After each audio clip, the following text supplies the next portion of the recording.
como no es un momento de que tengáis que prestar mucha atención, os invito a que hagáis un dibujo. Un dibujo podéis elegir que sea un dibujo del Día de la Madre, que sea un dibujo del Día de la Paz, que sea un dibujo del Día del Orgullo Gay, lo que queráis. Pero si tenéis boli y papel, no hace falta que sea un dibujo muy currado, puede ser algo esquemático, pero os invito a que hagáis un dibujo eligiendo el día de. El día de. Estos famosos días de que hay en todos los colegios o también en las exposiciones, la exposición de artistas negros, la exposición de mujeres, el Día de la Paz, porque el resto de los días no tiene que haber paz, el Día del Orgullo Gay, porque el resto de los días no hay orgullo, el Día de la Madre, porque madre solo hay un día. Quiero que hagáis el dibujo, pero quiero que lo hagáis, no veo muy poca gente dibujar, ¿eh? Venga, espabile. Tú podes empezar. Sí, non, eu vos convido tamén, e outro convite máis, a que en vez de facer calquer tipo de cuestións ou preguntas despois, non, de que fale o relator, que non teñades ningún problema en intervir cando o consideredes, sí? Porque moitas veces estamos nalgo, non? E se nese momento mellor perdemos o fío, non? Despois non avanzamos. Entón, eu vos fago esa proposta, tanto agora como en todos os relatorios e nas mesas que teñamos. Intervencións breves, non? Intervencións breves, eso sí, pero para que poda ser máis fluido. Pois, Andrea de Pascual pertence ao colectivo Pedagogías Invisibles. Ela estudou pedagogía, con experiencia como educadora en museos, especialista no conflito como ferramenta de participación. Dentro de Pedagogías Invisibles hai unha cabeza máis visible, non? Más mediática. Más mediática, máis visible, que é María Acaso, vos lo comento porque o mellor para algún de vos pode ter tamén esa referencia, e nace alrededor dun grupo de investigación de doutoramento na Universidade Complutense de Madrid. Pedagogías Invisibles autodefínese como un colectivo de educación disruptiva, xa aí hai un elemento, non? Que poño sobre a mesa, onde se abordan proxectos nos que non se fai diferencia entre o artístico e a educación.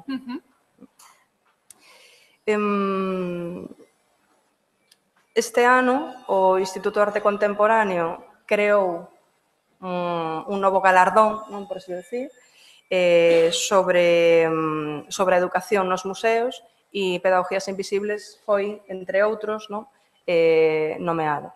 Estou un pouco con esa presentación deixo Andrea e vos convido a, insisto, a participar cando consideredes oportuno. Brevemente, pero cando consideres oportuno. Bueno, ¿cómo van los dibujos? ¿Van bien? A ver, hay que levantarlo así, enseñar. A ver, hay uno que está dibujando con el móvil, había que dibujar sobre papel. Muy pocos dibujos, pero no sabéis cómo lo muy en serio. O sea, el tema de participación empieza ahora. Vale. Pues ahora, por favor, los que tenéis en el cuaderno, arrancar la hoja. Los que tenéis la hoja suelta, dejadla suelta. ¿Vale?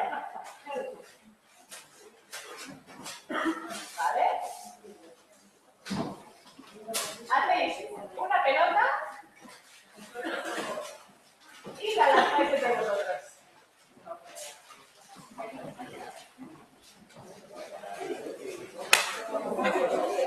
Venga, hombre, eso, ahí, dale.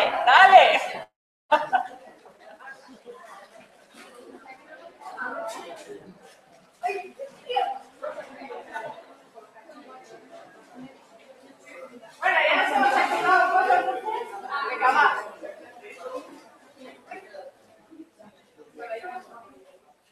Venga, guay. Es que ¿sabes lo que pasa? Que si no participamos, no hacemos algo participativo desde el principio, no participamos, ¿sabes? Si hacemos este tipo de cosas, nos activamos un poco. Pero bueno, también era un poco para hacer una reflexión, una participación, ¿no? De muchas veces lo que es el arte dentro dentro de la escuela formal, ¿no? Dentro del contexto formal, que muchas veces nos toca a las profesoras de arte pues, ser decoradoras del día D, ¿no? O de Navidad, o de no sé qué, ¿no? Sin una profundidad ni conceptual ni de ningún tipo.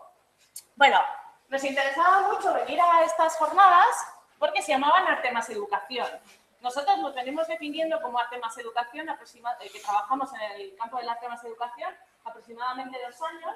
Antes decíamos que trabajábamos en Arte y Educación, luego decíamos que trabajamos en Educación y Arte, luego decíamos que trabajamos en Educación disruptiva y encontramos en Arte más Educación una forma... Ah, este necesario. Sí. Encontramos en Arte más Educación como una fórmula en la que nos sentíamos cómodas, ¿no? Para explicar lo que hacíamos. Esta formulación la utilizan una académica de estudios en Arte más Educación en Nueva York, porque ella decía que no había que supeditar ni el arte a la educación ni la educación al arte, ¿no? Sino que tenían que estar al mismo nivel. Y también viene un poco de la idea de Luis Kamitzer, que dice que el arte es educación, la educación es arte, ¿no? Entonces, un poco basándonos en esas 2 referencias, hablábamos de Arte más Educación. Espacios para la transformación, pues en realidad esto tendría que estar entre signos de interrogación, porque es un poco lo que estamos experimentando ahora mismo. Sí que son para nosotras espacios de experimentación, ¿vale? Entonces, cuando hablamos de educación artística, en el contexto formal, en el mejor de los contextos donde hay dinero y tal, el imaginario es este, y cuando vamos a contextos no formales, el imaginario, ¿no?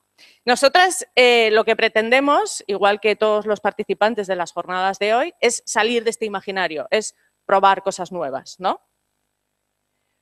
Por eso nosotras queremos ir de lo que se ha considerado educación artística a este nuevo espacio, esta nueva forma de entender ese binomio como arte más educación. ¿Esto qué significa? Nosotras queremos salir del explicar, del repetir y del transmitir, ¿vale? Utilizar la educación de otra manera con el elemento del arte. Nos comento un poco más quiénes somos. Ahora mismo somos 15 personas en Pedagogías Invisibles, con Amanda, que está en Berlín, que ha creado PIBE, es decir, Pedagogías Invisibles en Berlín, PIBE, y Diana, que está en Lima, que ha formado PILA, Pedagogías Invisibles en Lima. El resto estamos en Madrid, sí, casi todas en Madrid. Bueno, Lucía trabaja en Toledo, que luego os contaré un poco más de ella. Y entre todas nosotras hay profesoras de secundaria, hay profesoras de universidad, hay mediadoras de museos, hay gente que se trabaja más en el contexto comunitario. O sea, somos un poco, trabajamos en diferentes contextos, haciendo diferentes cosas. Somos especialistas en diferentes cosas. Ana, ¿dónde está Ana? Ana es especialista en etnoeducación. Luego tenemos Lucía, que os contaba su tesis es sobre la evaluación creativa, que luego veréis un vídeo sobre ella y las cosas que hace en el aula. Bueno, el caso es que venimos de diferentes lados, nos hemos especializado en diferentes cosas, pero nos conocimos en la universidad haciendo el doctorado y entonces todas buscamos como un espacio donde juntarnos, leer libros, compartirlos. Eso nos llevó un poco a generar ya como un corpus teórico que queríamos poner a la acción. Empezamos haciendo pequeñas acciones en museos, de ahí ya se hizo más grande y nos hicimos asociación. Hemos ido creciendo de una manera muy orgánica hasta que ahora mismo sí que hay 7 personas que estamos dedicadas en cuerpo y alma a pedagogías accesibles, haciendo proyectos de todo tipo, siempre en el campo del arte más educación. Vale. Pues ya ahora lo que os voy a contar es cuál es el cambio que estamos proponiendo al pasar de la educación artística al arte más educación. Son cosas muy sencillas que a nosotros nos sirven para relatar, ¿no?, esta transición que queremos un poco fomentar en todos los colectivos o en todas las personas que trabajan en el arte y la educación. La primera. Queremos salir de la idea de niños pintando. ¿Cuántas veces, yo no sé cuántas de aquí trabajáis en museos, pero cuando dices, no, pues hago actividades educativas en un museo? Niños. Pues no, pues niños, adultos, tal, hay, no sé, todos, ¿no? No es niños pintando. Porque el arte más educativo pensando, ¿no? Queremos juntarnos, por cierto, todas las fotografías que os enseño las que vienen en verde son acciones de pedagogías invisibles. Esta en concreto es de formación de profesorado. Es la idea de gente pensando, ¿no? Cuando pensamos en el contexto del arte actual, en realidad tenemos un espacio intelectual, un espacio de problemáticas, de conflictos, ¿no? Trabajar sobre el pensamiento, no tenemos que trabajar sobre el dibujar, ¿no? Esta idea Lyotard, esto un poco de cizaña intelectual, de la cultura visual al arte contemporáneo. El segundo, la tiranía del objeto. Esto también es un problema que nos encontramos siempre que vamos al campo de la educación artística, tanto en el museo, en el centro cultural, ¿no? Tradicionalmente, esa persona que viene a hacer una actividad se tiene que ir con algo, se tiene que ir con un objeto. O también lo que se espera de la asignatura de plástica del colegio o del instituto es que luego se lleve algo a casa, sobre todo en primaria, ¿no? Que te lleves algo a casa, que enseñes a tus padres, algo que puedas poner en la nevera. ¿O quién no ha hecho este maravilloso collar de macarrones? ¿Cuántos de aquí habéis hecho un collar de macarrones? Que puede tener su punto, ¿eh? Yo no digo que no, pero se puede salir del collar de macarrones. Al análisis del proceso. Es decir, fijarnos mucho más en que la importancia, igual que pasa con el arte actual, la importancia está mucho más centrada en el proceso que en el objeto final. Este en concreto son una mediación que hacemos en la Fundación Banco Santander con accesibilidad. Trabajamos con centros, joder, no me sale el nombre, con centros de capacitación profesional y entonces lo que nos encontramos en esos centros muchas veces cuando nos invitaron es que primero hay mucho paternalismo por parte de los apoyos y tal, ¿no? Y que cuando se trabaja el arte siempre se trabaja de una manera súper dirigida. Pues a lo mejor tienen una máquina que puedes hacer letras en tela, ¿no? Y entonces se dedicaban a hacer baberos en el que pusieran los nombres de los bebés, ¿no? O sea, el nombre de Daniel, no sé qué, no sé cuántos, ¿no? Entonces, vale, si tenemos esta máquina, ¿por qué no podemos utilizarla de otra forma? Vamos a darle una vuelta. Entonces, lo que hicimos fue conectarlo con el contexto cultural, con el contexto artístico y desarrollar esa creatividad en este colectivo para que luego pudiera trasladarlo a su centro ocupacional, perdonad, eso es, a su centro ocupacional y utilizar esa máquina de otra manera, ¿no? Y también trabajamos con los apoyos, o sea, esta idea de que nosotros cuando vamos al centro ocupacional no solo trabajamos con la gente con diversidad cognitiva que esté allí, sino que trabajamos con sus apoyos para que la transformación sea un poco integral. Y lo hacemos en contextos culturales porque nos hemos encontrado que en estos contextos hay muchas más reticencias a que entren colectivos con discapacidad que niños, ¿no? O sea, piensan que cuando entras con un colectivo, cuando entras con un grupo de este tipo, ya los de seguridad se ponen nerviosos o los de la entrada empiezan a preguntar, oye, ¿pero dónde vais a estar? ¿Pero qué vais a hacer? ¿No? O sea, y lo que hacemos siempre es trabajar en el espacio expositivo, que muchas veces nos cuesta mucho, y haciendo un proceso en el que nos sintamos nosotros también artistas, ¿no? De alguna manera. Y también trabajando desde el conflicto. Si os fijáis, esto era una acción que trabajamos a partir de esta obra de aquí, entonces nos llenábamos con papel de embalar y un poco marcábamos nuestro cuerpo en el espacio y en este caso pues era una persona que le faltaba una pierna y tal, entonces hablábamos de esa diferencia de cuerpos, o sea, nos poníamos en una situación un poco tensa, ¿no? Para reflexionar también sobre el cuerpo y sobre, bueno, sobre muchas cosas. Creo que me enrollo un poco. La tercera que os propongo, destrezas manuales, ¿no? Esto también pasa incluso en la formación de artistas en la facultad. Yo no sé cuántos aquí trabajaréis en la universidad, pero también hay que hacer una revisión muy fuerte dentro de la formación de los artistas a nivel de educación superior, ¿no? O sea, qué otras asignaturas deberían implementarse o qué tipo de formación debería realizar un artista, porque muchas veces está enfocado a la técnica, ¿no? Entonces, si pasamos de las destrezas manuales, ¿a dónde nos llevamos? A las problemáticas intelectuales.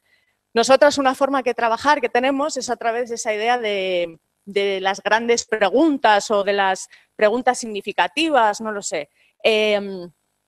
Nosotros cuando abordamos una exposición, un espacio expositivo donde el comisario ha generado un discurso a partir de unas obras y tal. Nosotros lo que hacemos es intentar sacar de ahí preguntas, o ya os digo, les llamamos grandes preguntas, pero se pueden llamar de otra manera, preguntas que puedan ser contestadas por cualquiera desde su contexto, desde sus vivencias, desde sus experiencias, ¿no? Y a partir de esas preguntas iniciamos un proceso en el que compartimos con el público, con los participantes a las actividades y vamos generando un conocimiento, un nuevo conocimiento que parte de esas preguntas, pero que a lo mejor nos lleva a nuevas preguntas o a lo mejor nos lleva de nuevo a la exposición. Una de las ideas que intentamos defender es que cuando hacemos mediación en sala, yo no sé, mediación en sala le llamamos a cuando un mediador está en un espacio expositivo todos los días, ¿no? O sea, no es que vaya a hacer una actividad puntual y tal, sino que está viviendo. Nosotros defendemos la figura como un investigador en residencia, ¿no? Es un investigador, además nosotras con los centros con los que trabajamos, centros culturales que trabajamos, si vamos a trabajar ese formato, pedimos que haya una mesa en el espacio, una mesa y una silla. Entonces, la persona puede estar trabajando en el ordenador, puede estar paseando y lo que sobre todo hace es, a partir de esas preguntas, recoger, ¿no? Recoger y generar una mediación real, un puente entre lo que ha generado el comisario o los artistas, la institución y el público, ¿no? Entonces, muchas veces semanalmente o cada 2 semanas mandamos un mail a los contactos que tengamos, ya sea a la institución, si tenemos contactos de artistas se lo mandamos a artistas, si tenemos el contacto del comisario se lo mandamos al comisario y le contamos lo que se ha reflexionado en ese espacio a partir de esas grandes preguntas que nosotras hemos creado. Esas grandes preguntas, por cierto, también las compartimos previamente con la institución, con los artistas o con el comisario. Os estoy hablando de aquellos que quieren hablar con nosotras, no todos quieren hablar con nosotras, ¿vale? Y les preguntamos, ¿qué os parecen estas preguntas? ¿Creéis que reflejan cosas que queréis trabajar a partir de la exposición o no? Pero bueno, también es nuestro trabajo, no es que les estamos pidiendo permiso. O sea, nosotras les mostramos un poco lo que queremos hacer y ellos nos dan un feedback porque creemos que tenemos que generar también esa conversación. Y eso nos ayuda a situarnos en esas problemáticas intelectuales. Esto es un ejemplo de una obra donde pensábamos sobre el juguete, el arma, bueno, esa dualidad. Es decir, pasar, que esto ya lo dijo Duchamp en el 17, pasar del arte manual a la creación de significado crítico. ¿Vale? ¿No queréis decir nada? ¿No? Sí. No. Vale. La cuarta que os propongo es esa idea de originalidad, ¿no? Sobre todo yo creo que les pasa mucho a la gente que está estudiando Bellas Artes, ¿no? Tiene que ser original, lo suyo tiene que ser distinto a los demás, tengo que sobresalir, ¿no? Y vamos a partir de esa idea de remix. En realidad, que esto viene de Bourriaud, seguro que habéis leído, esa idea de que no todo, o sea, ya ahora mismo también la trabaja, pues hoy se ve que he dormido demasiado. Yo pensarla porque había dormido súper bien y estoy más tonta que el fotógrafo este que ganó el Príncipe de Asturias. ¿Cómo se llama, por favor? Nadie me ayuda. Fontcuberta. Fontcuberta, por ejemplo, Fontcuberta, que siempre trabaja la fotografía líquida, dice, ¿para qué voy a producir yo más fotos con todas las fotos que hay? ¿No? Trabajo a partir de las fotos que ya existen. Pues es un poco la misma idea. No hay que generar cosas nuevas, pero si trabajamos a través del proceso, si trabajamos a través de la problemática intelectual, lo que podemos hacer es utilizar todas aquellas cosas que han pensado y que han desarrollado otros, ¿no? Para nosotros generar nuestro nuevo conocimiento. Es otra vez, yo me lo imagino siempre, otra vez como si estuviera en el espacio expositivo y estuviera cogiendo las voces de uno y cogiendo las voces de otro, ¿no? Y generando un conocimiento nuevo. Pues a esto le llamamos remix. De la producción de nuevas imágenes a la construcción de nuevos significados. Y la quinta, cosas bonitas, porque la educación artística son cosas bonitas. Es la expresión de uno, exprésate. Haz algo bonito y exprésate, ¿no? Es básicamente un poco esa idea de la educación artística. Por cierto, que levante la mano todos los que han hecho algo con un rollo de papel pintado. También tenemos muchos rollos de... que es muy guay, ¿eh? también se pueden hacer cosas súper disruptivas con un rollo de papel, no conejitos. Pero pasar de cosas bonitas a proyectos incómodos. Este es un proyecto que hicimos, en concreto lo hicieron Eva y Clara del colectivo, porque ellas también tienen como su propia formación a veces que se llama Nubol, y trabajaron en un instituto de secundaria. Y entonces lo que hicieron fue un proyecto que se llama La hoja de atrás. Trabajaron con el profesor y a partir de las hojas de atrás de los alumnos. Entonces es súper interesante porque generalmente ¿cuál es el conocimiento que predomina? El que dice el profesor. El que se le ocurra al alumno, pues está ahí, ¿no? Y en esa hoja de atrás muchas veces los alumnos pues expresan cosas que son sus intereses y son sus motivaciones y al fin y al cabo es conocimiento, ¿no? Entonces hicieron una recopilación de esas hojas de atrás, las analizaban, no tengo una imagen de eso, pero se sentaban en mesas en toda la clase y iban analizando esas hojas de atrás, qué tipo de conocimiento había. Esta era una de las hojas de atrás, que no la he elegido porque esté sacando el dedo, pero es que el color iba súper bien con el color, entonces era una cuestión estética en este caso, pero también queda muy bien con proyectos incómodos. Y luego lo que hacían era dibujarse en tiza en el patio del colegio como una forma, ¿no?, de que ese conocimiento subalterno o supeditado al conocimiento del currículum se apoderara del espacio del instituto, en este caso del espacio exterior del instituto. Así, con esas cosas que os he explicado, pasaríamos de ese explicar, repetir, transmitir a descubrir, practicar y experimentar, que es aquí donde nosotras nos queremos enmarcar, ¿vale? Y es desde donde trabajamos el arte más educación. Pero, oye, es súper gracioso que esté todo el rato la gaita de fondo, ¿sabes? Que a mí me resulta como muy guay, ¿no? Porque estás como muy, no sé. Pero ¿quién hace este trabajo? ¿No? Entonces, nosotras nos llegamos a preguntar, o sea, estamos hablando de una forma nueva de entender el arte y la educación, estamos trabajando de manera distinta, estamos generando otro conocimiento, otra forma de hacer. Entonces, ¿quién hace esto? ¿Un artista? ¿Un profesor? ¿El que es profesor es artista? ¿El que es artista es profesor? Este nuevo rol, esta nueva figura tiene otras capacidades que salen de las del artista y las del profesor. Entonces, veíamos, o nosotras identificábamos desde hace unos años que sí, que existía una nueva figura profesional, que no sabíamos bien cómo llamarla y nosotras ahora os contaré, nos hemos inventado una etiqueta para partir de algo, pero también veíamos que no estaba reconocido este profesional, ¿no? Creemos que esta figura profesional que trabaja de manera diferente podría trabajar en muchos ámbitos y podría hacer muchas cosas, pero al no estar reconocido, al no estar identificado, no consigue llegar más lejos, ¿no? Entonces, estamos haciendo ahora mismo una investigación. Nosotras, os tengo que decir que cuando salimos de la universidad seguimos investigando, pero investigamos de otra manera. O sea, una de las cosas que nos angustiaba mucho cuando estábamos todas en el doctorado era que había como unos procesos muy marcados, unas estructuras, ¿no?, académicas que no se acoplaban o no podíamos incorporar a los procesos que queríamos generar, tanto prácticos, pero también de la aplicación. Entonces, cuando salimos de la universidad, nos inventamos nuevas formas de investigar. En esta investigación, como nuestra problemática era que no sabíamos cómo llamar a esas personas que trabajaban en este campo del arte más, tenemos que llamar de alguna manera, vamos a inventarnos un nombre. Y nos inventamos el nombre del arte educador. Es simplemente una etiqueta con la que empezar a trabajar. Y entonces nos dijimos, bueno, ¿y qué es un arte educador? Y sacamos esta definición que está en constante revisión, porque ahora mismo en esta investigación lo que estamos haciendo es buscar a 30 arte educadores, es decir, como un muestreo bastante amplio dentro de lo que cabe, también era un poco lo que nos daba la vida.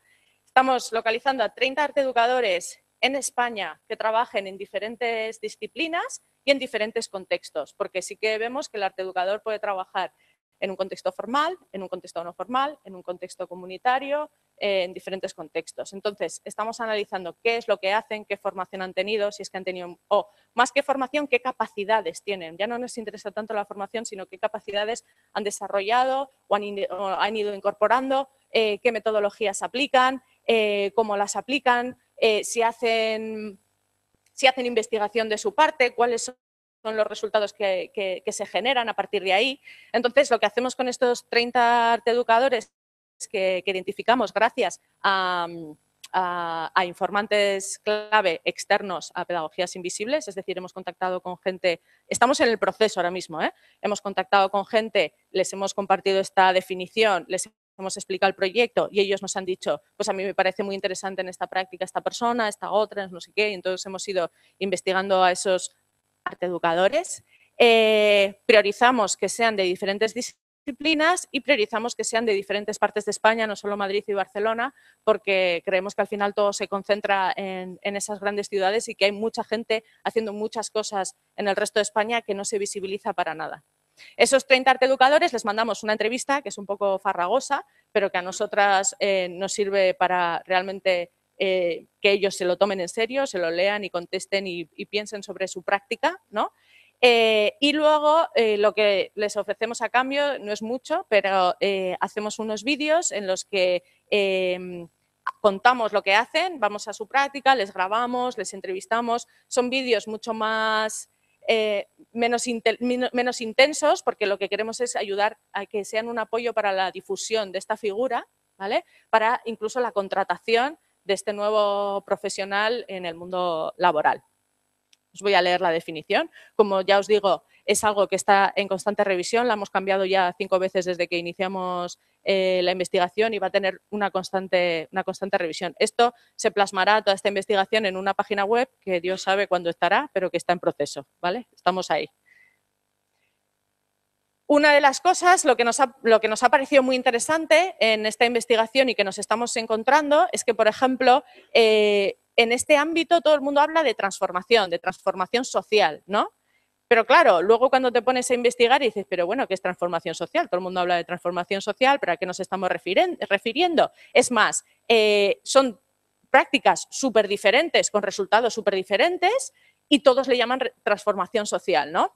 Entonces, una de las cosas que hemos hecho, por eso os digo que es una investigación también que estamos llevando de una manera pausada, porque queremos reflexionar a cada piedra que nos encontramos por el camino, hemos intentado generar como una especie de diferentes formas de transformación, ¿no? O sea, cuando hablamos de transformación, y esto a su vez lo compartimos con los 30 arteeducadores. Les decimos transformación conceptual, transformación simbólica, ejecutiva, tampoco os lo voy a leer porque esto también es algo que está en proceso, pero que nos ayuda a entender la práctica dentro del arte más educación y de estos arteeducadores. ¿Vale? Un poco, esto sí que es cosecha propia, un poco a mí me remite a esa idea del paso de pensamiento artístico de pensamiento crítico a pedagogía crítica. Yo no sé si os pasa mucho a vosotras, pero a mí me asusta el uso que se está haciendo del término pensamiento crítico, ¿no? O sea, el pensamiento crítico aparece ya en muchas partes, en muchos currículums, en muchos lugares, ¿no? Pero pensamiento crítico, ¿qué es exactamente? ¿Es pedagogía crítica? Hombre, pues desde mi punto de vista no es pedagogía crítica. Pensamiento crítico es aquel aprendizaje que te hace reflexionar, pero qué menos, ¿no? Que te haga reflexionar. Pero que se sitúa en una posición de yo no te voy a decir lo que está bien y lo que está mal, ¿no? Yo no te voy a decir qué es lo correcto y lo correcto, tú lo decides, ¿no? Eso genera un pensamiento crítico. Yo me sitúo, e intento que mis compañeras también, aunque ahí hay diversidad de opiniones, yo me intento situar más en la pedagogía crítica, que da por hecho que es una educación que da por hecho que vivimos en un sistema perverso, ¿no? O sea, es decir, como cuando un profesor te dice, pues si a mí me da igual, me da igual que mi alumno sea negro o blanco, que yo le voy a tratar por igual, ¿no? Eso es un racismo individual que trabaja el profesor en su rollo, pero ese no es el problema. Es que el problema es que tu currículum es racista, ¿no? O sea, no es que tú te dé igual que sea blanco o negro. Entonces, creo que ahí, en ese paso, está un poco como las diferentes formas de transformación social, o situarte desde una parte más de pensamiento de voy a reflexionar sobre este tema o tal, o situarte en un plano más activista, quizás, por llamarlo de alguna manera, donde intentes transformar junto con la comunidad diferentes estructuras establecidas desde lo legislativo, o que tú mismo, como en el caso de Javier ahora mismo, se sitúe ya en un plano más político-legislador, ¿no? O sea, entrar en la institución e intentar transformar esa práctica desde dentro de las instituciones. Bueno, esto es una de las cosas que estamos investigando. Ahora os quería enseñar un par de los vídeos que estamos haciendo para que lo veáis más sobre la práctica. En estos vídeos me he centrado en educación formal, porque como Pedagogías Invisibles, muchos de los proyectos que os he hablado es de mediación cultural y luego os voy a hablar de un proyecto también en una institución cultural, creía que a lo mejor era interesante dentro de esta parte enseñaros dos ejemplos de profesores que están trabajando en un aula en institutos públicos, en este caso, ¿vale? Este primero que os voy a enseñar es profe de música de un instituto que está en Carcagente, que es un pueblo pequeñito cerca de Valencia. Estos días que ha habido como incendios y tal, justo uno ha sido en Carcagente y hemos estado oyendo hablar mucho de ello. Él no está en su plaza definitiva, está por comisión de servicios y el aula que vais a ver, que es el aula en la que le grabamos y le entrevistamos y tal, él ha conseguido transformar ese aula, ¿vale? Él es profesor de música y ha convertido su aula en un estudio de grabación. Entonces nos parece un ejemplo bastante singular. Venga, pues lo comparto con vosotros. Está puesto el volumen, ¿verdad?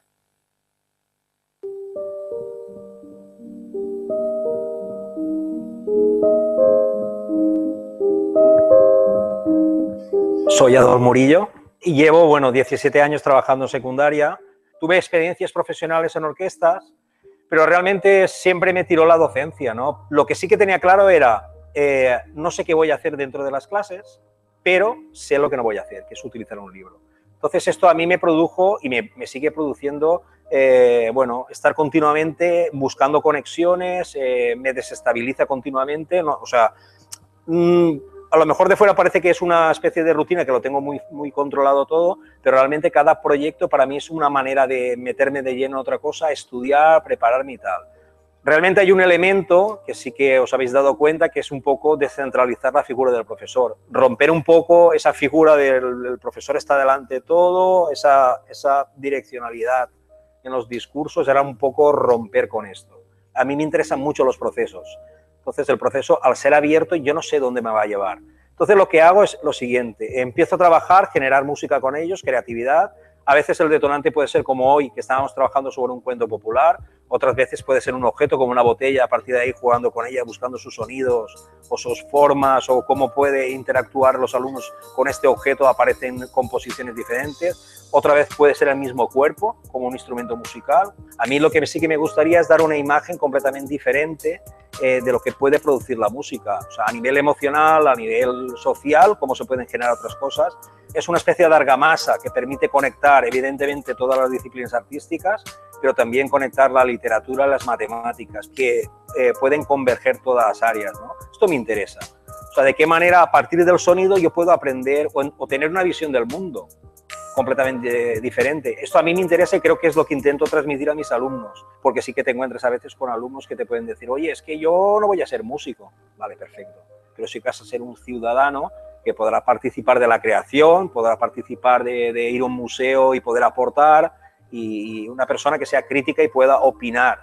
Realmente me siento artista por el hecho de estar creando, ¿no? Estoy metido de lleno con mis alumnos con procesos de creación y entiendo que mi función ahí dentro es un profesor que es artista también, pero también mis alumnos son artistas. O sea, yo no soy el artista que viene a dar la clase, o sea, me siento un artista más mayor que ellos. No hay nadie que nazca con deficiencias para la música, se nace músico. O sea, y luego ya nos encargamos unos u otros de estropear la historia, lo de profesores que te viene así, ¿no? Te viene el título profesor, pues vale, profesor. Pero me siento más un creador que está aprendiendo con sus alumnos. Creo que realmente a veces así en plan, no broma, lo digo en serio, pero en plan así, en plan con un toque de humor a lo valenciano, les digo que, bueno, realmente lo que puede salvar el mundo es el arte, ¿no? Pero así, la frase es tal cual. Este es un ejemplo en Valencia. Ahora os voy a enseñar, aquí. Este es otro ejemplo de Lucía. Lucía es profesora de dibujo técnico en un instituto a las afueras de Toledo, también es un pueblecito pequeño, algo de la Sagra, ahora veréis. Ella sí que está vinculada a Pedagogías Invisibles, lo que pasa que como ella desarrolla su carrera profesional en secundaria y además está muy metida en todos los procesos que pueda dentro de este instituto, pues colabora puntualmente con nosotras, pero el trabajo que hace es maravilloso. Esta es la que os he dicho que hizo su tesis sobre evaluación creativa, porque uno de los mayores problemas que nos encontramos en la educación formal son los procesos de evaluación, ¿no? Podemos cambiar ese proceso de evaluación difícilmente, vamos. Si no deja de estar la evaluación en el centro de la asignatura, difícilmente vamos a poder cambiar muchas de las metodologías y de las formas de aprender. Bueno, os enseño el vídeo de Lucía y luego seguimos hablando.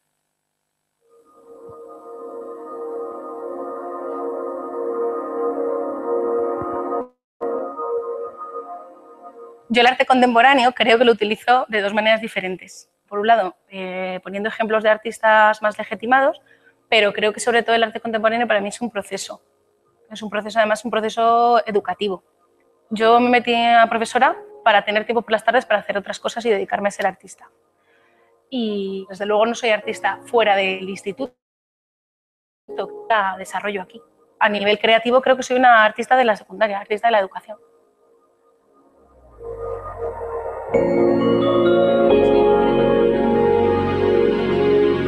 Hoy hemos estado viendo trabajos que han hecho que están haciendo en proceso los chicos de cuarto de la ESO. Y son trabajos de intervención artística en el instituto. Les he pedido que cada uno desarrolle lo que quisiera, o sea, que trabajaran simplemente con cualquier temática que quieran, pero que sea algo que puedan compartir con el resto del instituto. Y es una dinámica que llevo haciendo ya varios años y les pido que conviertan el instituto en un lugar mejor. Ellos se van dando cuenta de que hacer una intervención urbana no es poner tu firma y ya está, sino que requiere un proceso de pensamiento y sobre todo de tener en cuenta la comunidad. Aparte de los chicos de cuarto de la ESO que están muy motivados de poder formar parte, digamos, de dejar su huella en el instituto, es que otros grupos de otros cursos, de cursos anteriores, también se dan cuenta de que hay un canal de trabajo, de que se puede trabajar en el instituto, de que el instituto forma parte de ellos, pero tienen que hacerlo a través, digamos, de unos cauces legalizados. No solamente me los tienen que vender a mí, o sea, que digamos que los construimos un poco en clase, lo que es el proyecto, pero luego tienen que ir a jefatura a pedir permiso y son ellos quienes lo explican. Mi función realmente en la clase es intentar que a ellos se les ocurran cosas, favorecer ideas, yo prefiero que se les ocurra a ellos que decirles yo lo que tienen que hacer, y luego eso, darles técnicas y procesos para que quede bien. Una cosa que se me ocurrió un verano, además haciendo un curso de comisariado, fue pagar a mis alumnos por sus trabajos, ¿no? Empecé a pensar que ellos merecían sentirse artistas y que la evaluación al fin y al cabo, o sea, la nota, al fin y al cabo no tiene tanto que ver con lo que has aprendido. Me di cuenta de que una cosa es que los chavales aprendan y otra cosa es la nota que saquen. La nota que saquen tiene mucho que ver con que hagan lo que yo les estoy pidiendo que hagan. A lo mejor están aprendiendo muchísimo o a lo mejor están aprendiendo poquísimo, pero el que es obediente y hace, digamos, lo que yo le pido es el que gana la nota. Entonces decidí traducirlo eso a dinero. Según el trabajo que hacen mis alumnos, yo les voy pagando, ¿no? Entonces, normalmente el mínimo que les doy por entregarlo, en general, suelen ser 100 terruños, que no me quedan, billetes de 100. Cuando está la cosa mejorcita, pues les doy 200. Y cuando me sorprenden, porque hay veces que superan mis expectativas, les doy 500. Y luego, al final de la evaluación, como este dinero lo tengo que traducir a nota, pues lo que hago es una subasta de notas. Ellos están muy motivados con esto del dinero. Es algo como que entienden que controlan mucho mejor, que ganan dinero cuando trabajan. Lo que yo no pretendía con esto de los billetes es visibilizar este concepto monetario que hay en torno a la educación. O sea, digamos que al sistema económico no le importa que tú sepas inglés. Lo que quiere es que tú tengas el C1 o el B2 por el que pagas y te certificas y tal, ¿no? Es un poco eso. ¿Yo me considero una arte educadora? Es que para mí no veo cuál es exactamente la diferencia entre arte y educación. Que los proyectos que yo hago en el aula son, bueno, que yo hago, ¿no? Que hacemos entre todos, son proyectos de calidad, no son laminitas que fingen ser obras de arte, están haciendo sus propias creaciones artísticas.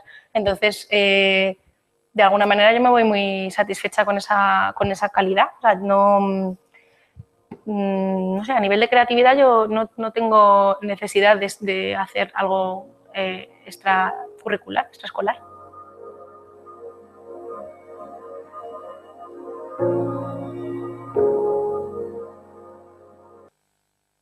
Bueno, ¿qué os parece? Estáis ya subastando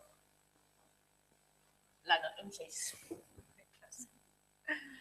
Bueno, este era un ejemplo de estos arteeducadores. Como os he dicho, os he enseñado 2 ejemplos de formal y uno de música y otro de plástica, pero hay gente que trabaja desde las escénicas, que trabaja, por ejemplo, este próximo jueves vamos a ir a grabar a Lucía Sánchez, que tiene un colectivo que se llama Cross Border Project, que trabajan desde el Teatro Foro y tal, y ella está trabajando con mujeres inmigrantes a través de esta herramienta. O sea, quiero decir que hay diferentes contextos, diferentes disciplinas, diferentes formas de hacer, pero sí que vemos que hay como un aula que envuelve, ¿no? Todas estas prácticas y es un poco lo que estamos investigando ahora mismo. Bueno, y en todo este rollo de arte, más educación, tal, nos metimos en este follón, que fue ni arte ni educación. Os doy un poco de contexto. Matadero Madrid, que no sé si conocéis, un centro cultural en Madrid, en el 2011 creó unos grupos de pensamiento. Matadero Madrid se supone que es un centro de producción cultural, ¿vale? O de producción de conocimiento, de producción cultural, no lo sé, esa barrera a mí me queda un poco difusa, ¿no? Pero de producción cultural. Es decir, no tiene obra propia, tiene un archivo de artista, pero no tiene obra, ¿no? Suya. Y se les ocurrió que podían generar unos grupos de pensamiento. Hubo un grupo de pensamiento que era de estéticas decoloniales, otro grupo que lo llevaba a declinación magnética, otro grupo de ecologías, que lo llevaba Fernando Dori y un colectivo que tenía en ese momento Fernando Dori, y grupo de pensamiento en educación, que lo llevó Pedagogías Invisibles. Nosotras lo que intentamos en esos primeros años es abrir ese grupo de pensamiento a todo el que quisiera pensar con nosotras y poco a poco buscamos diferentes formatos. Un año nos volvimos locas y hacíamos un evento semanal y casi morimos en el intento. Luego trabajábamos por convocatorias, a quien le interesa este tema, cada 3 meses trabajábamos juntos, abríamos otra convocatoria, trabajábamos. Al final constituimos un grupo en el que había gente de Pedagogías Invisibles, pero gente de fuera que eran profesores y artistas interesados en lo que ahí se pensaba y se discutía. Entonces, cuando ya tenemos el grupo formado y ya nos vamos a poner ya como en serio a trabajar, estoy hablando del 2013, nos dicen desde Matadero, oye, queremos visibilizar lo que se está haciendo dentro de los grupos de pensamiento, ¿por qué no hacéis una presentación pública en forma de exposición para presentarlo, ¿no? Os damos un dinero y vosotros hacéis lo que os parezca. Y fue como, venga, va, pero ¿qué resultados vamos a presentar si nosotros somos un grupo que trabajamos a partir del proceso y el pensamiento también está en el proceso? De hecho, Pedagogías Invisibles os lo explico hoy y a lo mejor mañana os lo explico de otra manera. Quiero decir que es una evolución constante, no podíamos entregar algo cerrado, ¿no? Y dijimos, venga, pues esta es la oportunidad para abrir el proceso a otros agentes, a compartirlo, a recoger más información y luego ya volveremos al pensamiento. Pero vamos a pasar un poco a la acción. Entonces, se nos ocurrió ni arte ni educación, ¿vale? Tiene muchísimas patas, es difícil de explicar. Entonces, yo os voy a dar algunas ideas generales, pero quiero que me preguntéis en qué estáis más interesados de todas estas cosas que os voy a decir, ¿vale?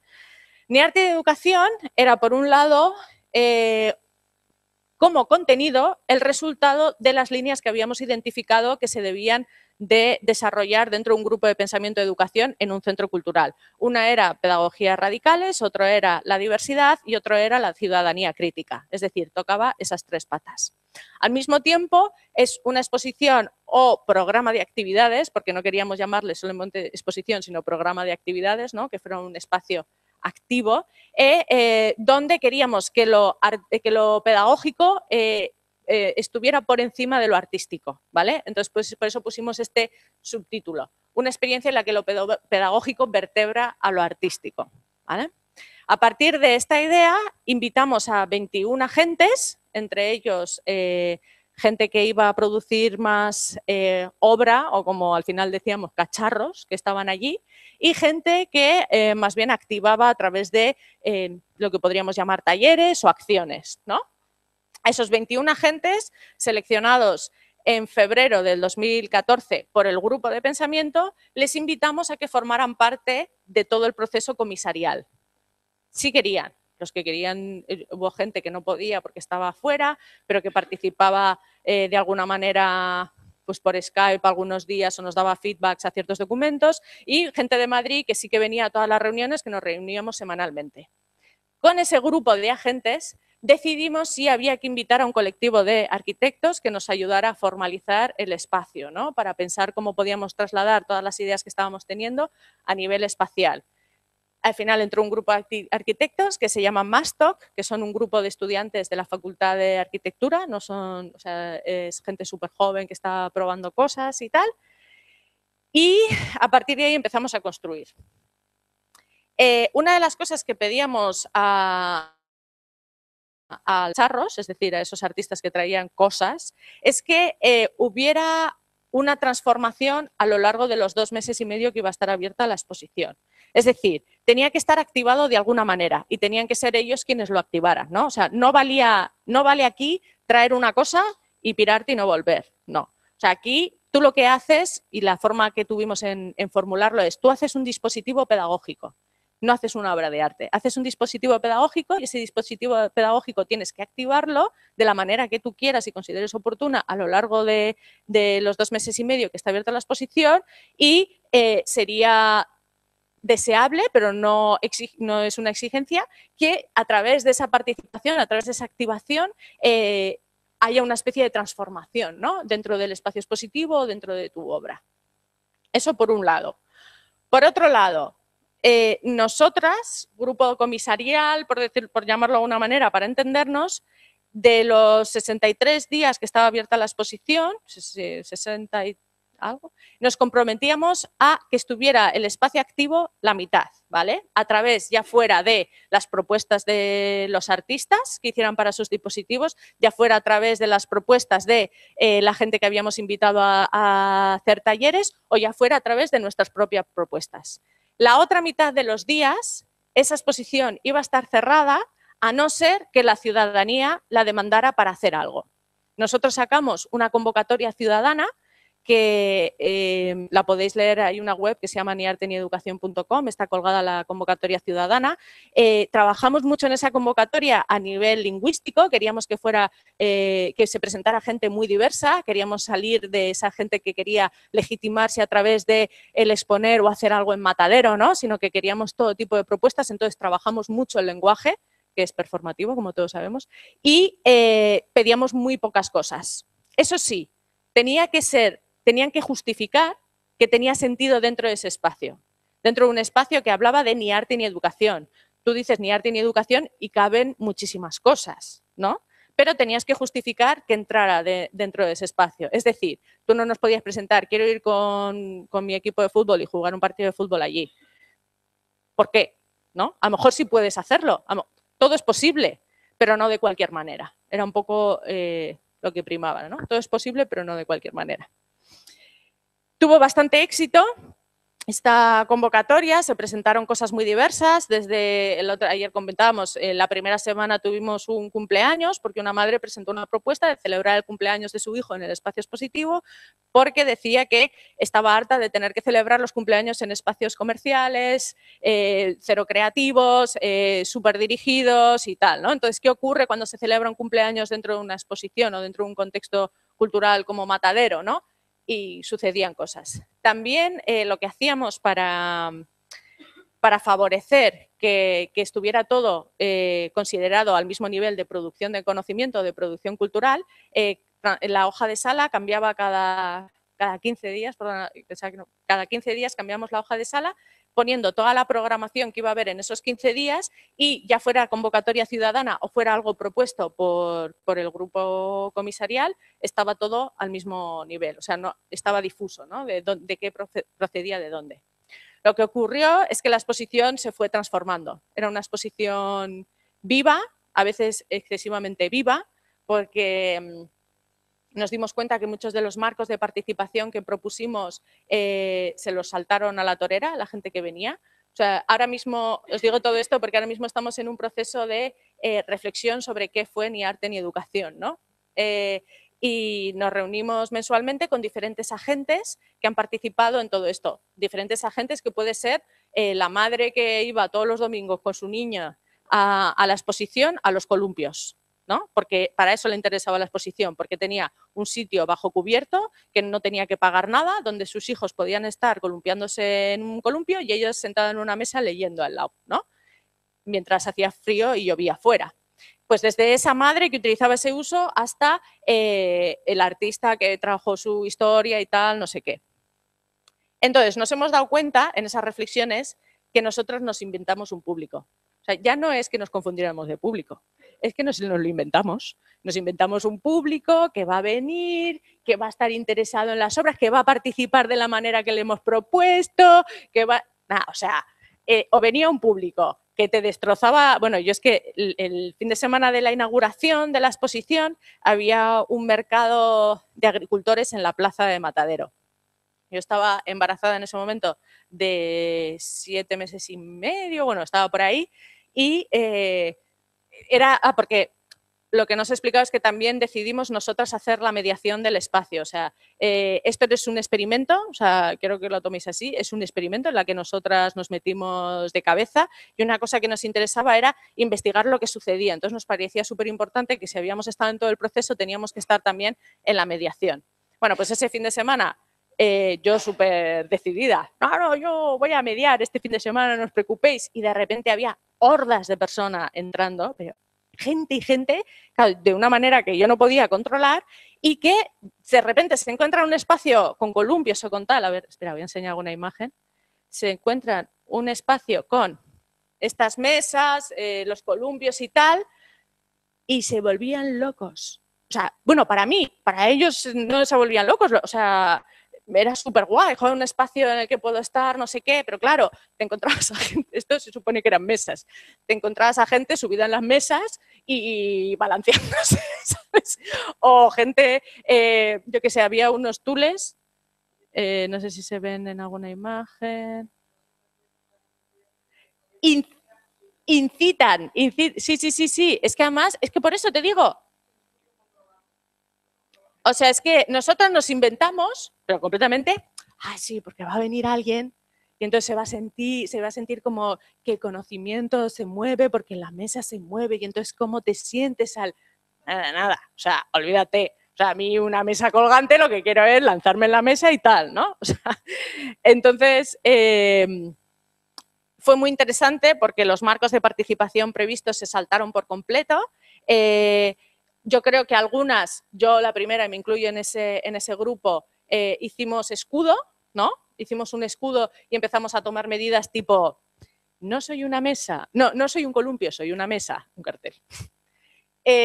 Como en los columpios estos, no puedo aguantar más de 40 kilos, porque es que no es que se subieran adultos, que se subían 3 al mismo tiempo, que yo qué sé, ¿sabes? Que es la experimentación, que está muy bien. O, por ejemplo, en esta hamaca, a ver si se ve aquí, esta hamaca, la gente era ya como, bueno, 50 en la hamaca. y vamos a movernos y tal, ¿no? O sea, que está muy guay. Yo creo que me puse más escudo. Hubo otros agentes de la exposición que se abrieron a esos nuevos marcos de participación. No tengo aquí, no sé si tenéis internet, bueno, da igual. Ella era una obra, un cacharro, que hablaba sobre diversidad sexual y tal, y entonces había una mesa, había unos cuestionarios que podías rellenar, había como una especie de césped, entonces ponía, en el césped ponía me puedes pisar, en el cuestionario ponía me puedes escribir, en el otro ponía no sé qué, y de repente a uno se le ocurrió poner en la mesa, está permitido escribir en la mesa. Y a partir de ahí hubo una intervención bestial de gente interviniendo a la mesa, tal, no sé qué, con el boli. Las encuestas, nada, ni para tu tía, pero lo que molaba era intervenir la mesa. Y ella dijo, joder, súper interesante, pues voy a analizar la mesa y no los cuestionarios, ¿no? O sea, que hubo como diferentes reacciones a esa participación. También ahora mismo estamos reflexionando, os cuento las cosas en las que estamos reflexionando porque es lo que, en el momento en el que estoy. Sí, ya está, muy rápido. Sí, ya con esto he terminado. Por ejemplo, estamos pensando qué tipo de relaciones se han generado. O sea, nosotras queríamos subvertir las relaciones habituales en la producción de cultura, ¿no? De una institución cultural. Es decir, llega el comisario o se elige un comisario, ese comisario selecciona una serie de artistas, esos artistas con el comisario forma una exposición y luego llegan los mediadores y trabajan. Vale, pues en este caso, ¿qué ocurre cuando los mediadores hacen una propuesta, los educadores hacen una propuesta, invitan a los artistas, invitan a un colectivo de arquitectos, invitan a la institución también a participar de todo el proceso? ¿Qué relaciones se generan? ¿No? ¿Qué ocurre? ¿Es posible un agente híbrido? ¿No es posible? Es verdad que yo me di cuenta que tenía que llevar muchos gorros al mismo tiempo, que tenía que ir cambiando de gorro y a lo mejor no fui buena en lo que hice, a lo mejor se me olvidó, yo creo que a mí se me olvidó la mediación, por ejemplo. Al de repente tener la posibilidad de ser comisaria, se me olvidó la mediación o no la cuidé ni una cuarta parte de lo que cuido yo la mediación cuando trabajo en la exposición de otros, ¿no? Entonces, bueno, son una serie de cuestiones que estamos pensando ahora, que esperamos poder transmitiroslas en un futuro. Como veis, estamos en un momento de investigación, tal. Y nada, y en la web de Ni Arte ni Educación tenéis todo lo que hubo. Ahí sí que es realmente como el archivo de las cosas que pasaron en la exposición. Nos gustaría que fuera una muestra más real de lo que ocurrió, porque al final una web te permite ciertas cosas, pero se ve todo más bonito de lo que fue, ¿no? Y hubo muchos fallos, pero hubo muchos logros también en Ni Arte ni Educación. Entonces, si algún día queréis hablar sobre ello, hablaremos. Y quería acabar con esto porque os diréis, bueno, y a todas estas que viene. Entonces, esta es una propuesta para que vaya sucediendo a lo largo de toda la jornada. Yo estoy aquí un rato, luego viene Javier, luego vendrán otras personas, pero quería como proponeros algo para que vosotros también compartierais entre vosotros y reflexionarais entre vosotros. Entonces, si alguien quiere salir que haya cogido un objeto, por favor. Participación. Venga.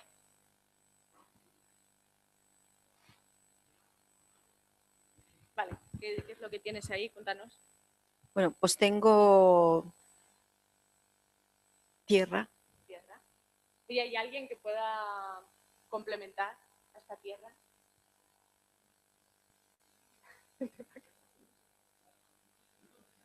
Oh, aquí tenemos otra. Bueno, podemos hacerlo entre las dos. ¿Podéis venir las dos? A lo mejor alguien más tiene tierra.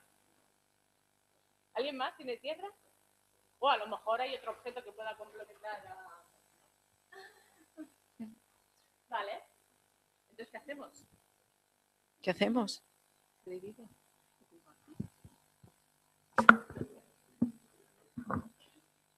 Podéis hacerlo entre vosotros.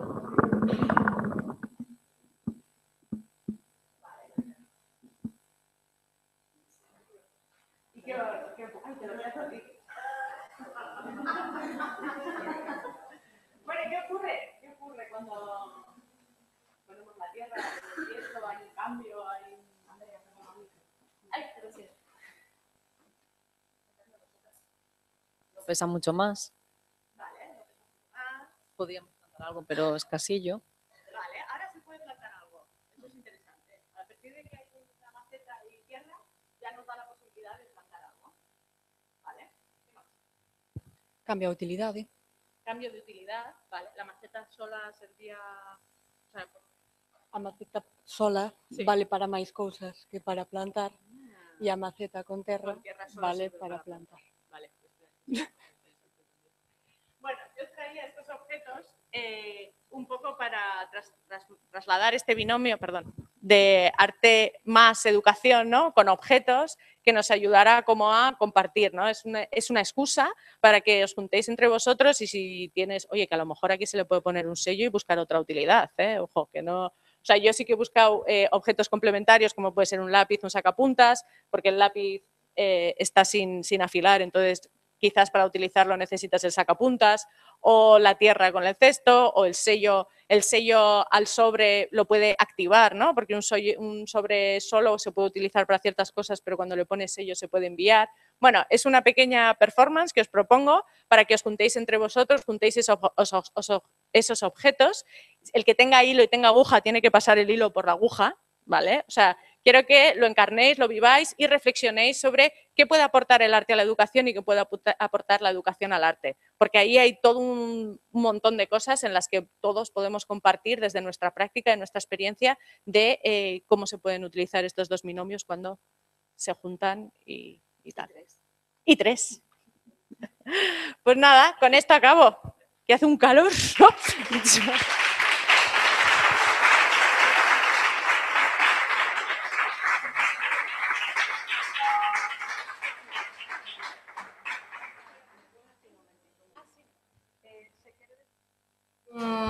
Brevísimo, por non roubarlle moito tempo a Javier Rodrigo na súa intervención, por se queredes puntualizar, comentar algo brevemente. Eu vos diría intervencións de 2 minutos, como moito, vale? Para que podamos falar.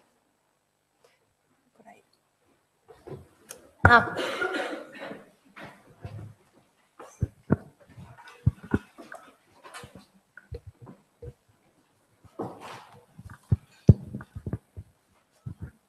Nada, antes de nada, bueno, dar la enhorabuena, ¿no?, por todas estas iniciativas y también la creatividad y la innovación que hay en ellas. Yo la duda que tengo ahí es, claro, un poco el pensar en el porqué.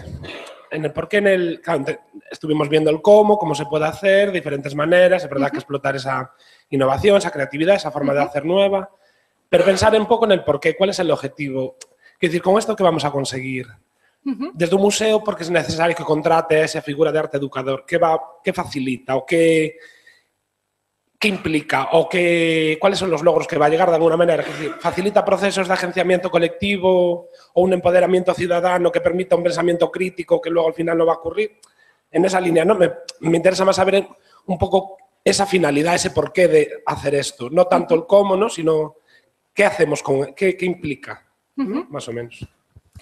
Yo hablaría para contestar a esa pregunta, creo que diferenciaría el contexto formal del no formal, del museístico. En el formal es muy fácil, o sea, yo te enseño ahora mismo una imagen de un aula normal, de una escuela pública, que lo he hecho muchas veces en muchas conferencias y la gente no sabe decir si es un aula de ahora o de los años 80 del siglo anterior, ¿no? O sea, el tiempo se ha parado, las cosas han cambiado fuera, no digo que siempre para mejor, pero tenemos el entretenimiento, que es pedagogía, tenemos una sociedad del hiperconsumo, tenemos... lo que llama, mira, en este caso María Caso le llama terrores visuales, ¿no? A la Miley Cyrus enseñando a los niños que hay que tener miedo a ser viejo, no estar depilado y tal. Este tipo de cosas, y todo eso es necesario introducirlo a través del arte contemporáneo, ¿no?, o el arte actual, porque genera procesos que abren a nuevas reflexiones y entra como un aire dentro del aula que de otra manera es difícil. O sea, por lo menos a nosotras es la herramienta que hemos encontrado para transformar el contexto formal. En el museo, ¿Por qué es necesario contar con arte educadores? Porque museo o centros culturales. Porque consideramos que si esos son los centros de producción cultural o de creación de conocimiento, queremos romper las jerarquías en esa selección de lo que es el conocimiento, ¿no? O sea, si tú no cuentas con la ciudadanía, es que ocurre igual que con el currículum. O sea, el currículum al final es una selección del conocimiento, es una selección sesgada de lo que es el poder dentro, o sea, de esa economía del conocimiento y quién tiene el poder de decidir cuál es el conocimiento que vale y cuál es el que no vale. En las instituciones ocurre lo mismo. Si tú no cuentas con la ciudadanía a la hora de producir cultura o conocimiento, al final estás imponiendo, ¿no?, lo que es la cultura de ese espacio, de ese lugar o de tal. Y también porque se generan procesos mucho más enriquecedores. O sea, simplemente, ya no es que sean buenos para la ciudadanía, es que son buenos para la institución, para que la institución se repiense. Hablábamos allí. Alguna cousiña máis, algún comentario, intervención? Un segundo, Clara, que che pasan o micro. Sí, pero é porque, como é vía streaming e despois queda grabado así, quedas para a posteridade. El grupo, comentabas que estabais pensando en 30 arteeducadores. Sí. ¿Ya los tenéis seleccionados? No. ¿Cuántos os faltan? ¿Cómo va el proceso? ¿Pensáis ampliarlo? Bueno, sí, un poco... sí. Vamos por 15 y en realidad hemos necesitado como hacer un parón para que en la parte de investigación veamos a dónde nos está llevando todo esto. También porque se nos acumula el trabajo. Tenemos que pensar que al final, cuando cuentas con 30 personas, 30 colectivos, no solamente son tus tiempos, sino que son los tiempos de todas las personas con las que quieres colaborar. Entonces, ahora mismo hemos parado, queremos ver por dónde vamos, pero eso no significa que no estemos intentando seguir buscando, porque sabemos que no hemos llegado a muchos lugares y precisamente a mí me interesa mucho venir a estos espacios y contar el proyecto para que haya más gente enterada de que se está haciendo esto y nos diga, oye, hay personas en Santiago que están haciendo esto, ir a conocer a no sé quién, ir a conocer a no sé cuántos, ¿sabes? Entonces, o los informantes clave, oye, aquí en Galicia puedes conocer a esta persona que te puede informar de lo que está ocurriendo en esta comunidad. Entonces, sí, está súper abierto, vamos. Entón, aproveitade. Se está para ver, sí. Aproveitade esta constante.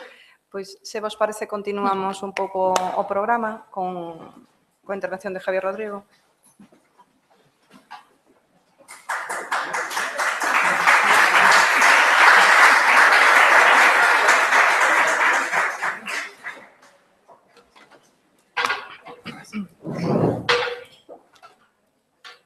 Antes de presentar a Javier, aproveito ese convite a participación que vos facía Andrea con eses obxetos, non, que estaban nas mesas, que mellor algún se incorporou máis tarde e despois siguen estando aí, van estar todo o día. E despois, como é evidente, tivestedes que atravesar esta intervención, non, educativa que vos propusemos, está aberta a vosa participación, non? Sabedes os materiais abaixo.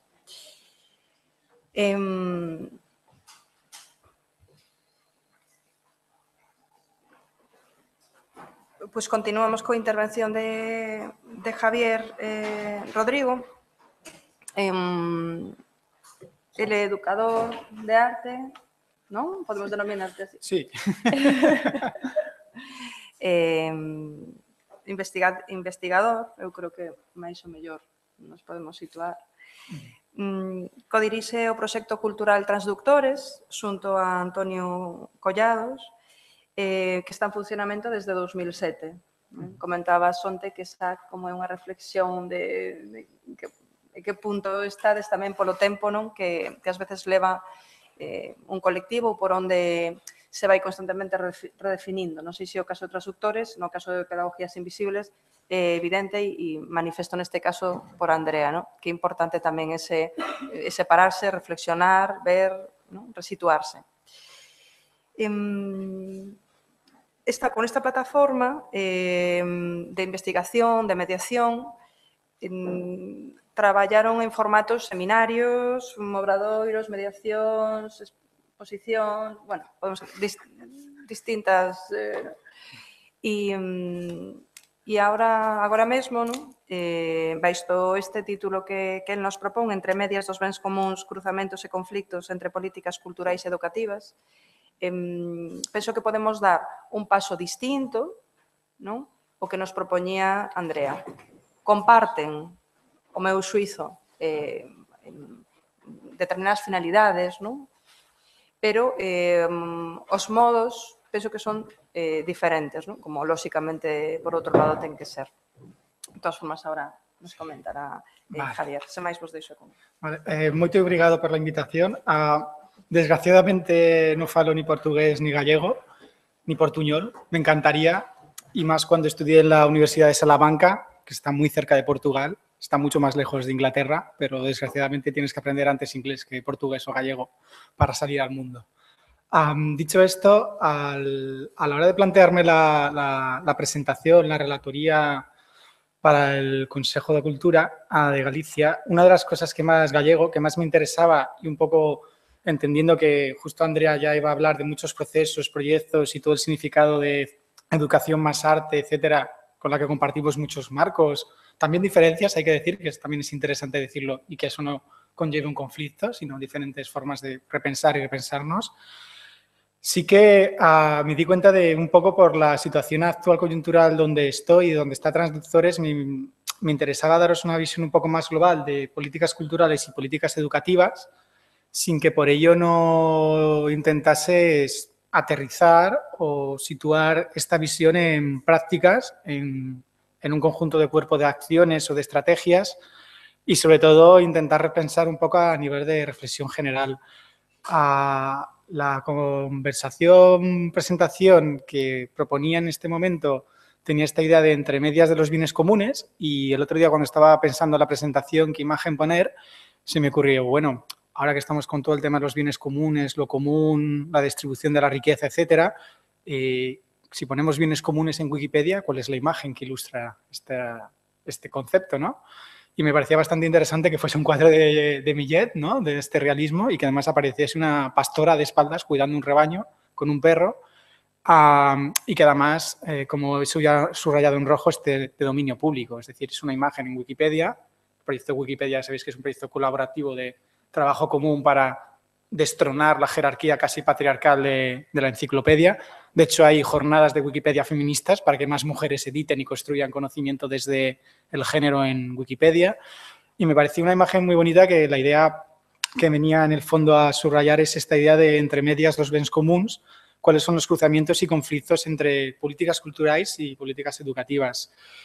Y hablar de lo que hace una pastora que cuida un rebaño, de un rebaño que en el fondo tiene un ecosistema con un bien común como es el campo, que es necesario en Galicia, no he puesto la imagen de un monte porque me parecía demasiado evidente, de hecho, y con un perro pastor al fondo también, me parecía como bastante icónica de precisamente de esta idea de cuáles son los conflictos y los cruces que puede haber entre educación y cultura, no porque lo haya pintado Millet, insisto en esto, sino por el imaginario que estamos poniendo en juego y porque me pareció bastante poético esta idea de la pastora, de una profesión que, bueno, como sabéis, se está perdiendo. Hay universidades de pastores, sobre todo en la parte de Cantabria, y de hecho en Transductores en la primera exposición trajimos a Fernando García Godoy con Campo Adentro, que era uno de los impulsores de la Universidad de Pastores del norte de, bueno, León, Burgos y toda la parte de Cantabria.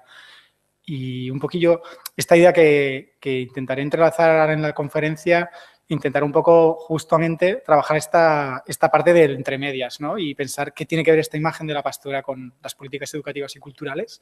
Intentaré ver si al final engarzo o tiene algún tipo de relación. También deciros que lo he propuesto como 3 actos, como un poco los marcos de partida, qué fricciones o tensiones me encuentro entre las políticas educativas y culturales y qué prácticas y retos, y que al mismo tiempo es una presentación que prácticamente es nueva. No me apetecía mucho venir con prácticas del 2010-2011 de Transductores. También me apetecía como mostrar algo nuevo con muchas dudas, con muchas reflexiones, un poco igual que magníficamente ha hecho Andrea, de plantear más preguntas que conclusiones y dejarlo un poco abierto. Y también porque en el fondo ahora, claro, me encuentro en una situación en la que he pasado de alguna forma a asesorar al Ayuntamiento de Barcelona y también he tenido una parte bastante implícita en movimientos municipalistas en la ciudad, y en la que se ha dado ese salto en el que personas que venimos de proyectos más independientes o pequeños o emergentes, que estábamos en la sombra, que éramos extraños, que éramos bastante precarios en nuestras vidas, de repente hemos ocupado posiciones de poder que no sé si ha sido queriendo o no y que también nos ha generado conflictos internos. Y lo quería también generar un poco esta idea de intentar plantear qué pasa en esos momentos y qué supone la construcción de políticas culturales o educativas. Bueno, el marco de partida, como he dicho, es esta idea de entre medias, de los bienes comunes. Entre medias es surgir entre, que no quiere decir ni que sea una cosa ni la otra, ¿no? Quiere decir que es algo que irrumpe entre medias del arte y la educación y demás cosas, que es un poco lo que explicaré más adelante, pero al mismo tiempo que rompe, intenta conectar sin que disuelva las identidades. Y esta es la gracia un poco. No es un puente en el sentido de ida y vuelta, sino podríamos decir que es una plaza que se convierte en un puente, que está entre medias de dos realidades y que también deja pasar cosas y al mismo tiempo puede vaciarse. Y ese entre medias, en el fondo, la práctica de transductores ha sido y nos ha sido siempre como muy difícil de definir. De hecho, estamos en la famosa encuesta de arte y educadores y lo primero que nos preguntamos es que esta categoría también la podemos aceptar o no, pero no porque seamos como contracategorías, sino porque en el fondo las prácticas que hemos hecho han cruzado tantas relaciones y preguntas sobre qué es ciudadanía, qué es cultura, qué es urbanismo, qué es el derecho a la ciudad, qué es el derecho a la educación, etcétera, que en el fondo casi este entre medias para nosotros supone este vaivén, que son dos imágenes que utilizo bastante últimamente en presentaciones y en digamos, comunicación con diversos grupos, que es el campo de la Cebada en Madrid, precisamente. Es un campo autogestionado por un conjunto de ciudadanos con una cesión ciudadana. Y la suerte que tuve en el 2013 investigando en Madrid es que pude asistir a bastantes de sus asambleas. De hecho, me tocó el marrón de intentar dinamizar una de esas asambleas. Se pensaron que yo era experto en hacer estas cosas y yo creo que no supieron a quién estaban invitando. Pero me gusta esta imagen porque, por un lado, tenemos la idea de la asamblea, que es un espacio duro y difícil. O sea, cuando pensamos en la asamblea siempre pensamos que es una cosa muy bonita y las escuelas democráticas, pero estar en una asamblea todos los días, ir todas las noches, dejar a tus hijos o dejar de cocinar o dejar de ir al cine para estar en una asamblea, como por ejemplo la del campo de la Cebada, que es todos los jueves, no, todos los martes por la tarde a las 6 o las 7 y estar ahí en pleno sol, eso es un ejercicio también duro y hay que hacer mucha pedagogía. O sea, cuando vemos imágenes de educación libre y vemos los niños en asamblea, decimos, qué bonito esto. Esto cuesta, no es fácil, hay que hacer un esfuerzo y también tiene una tensión. Y además es una asamblea que además, como veis, está lleno de hombres con barbas viendo sus móviles o apuntando, con lo cual no quiero decir que en el campo de la Cebada no haya mujeres, ni mucho menos, pero también marca realmente una clave de qué tipo de espacios democráticos estamos construyendo y qué voces entran o no.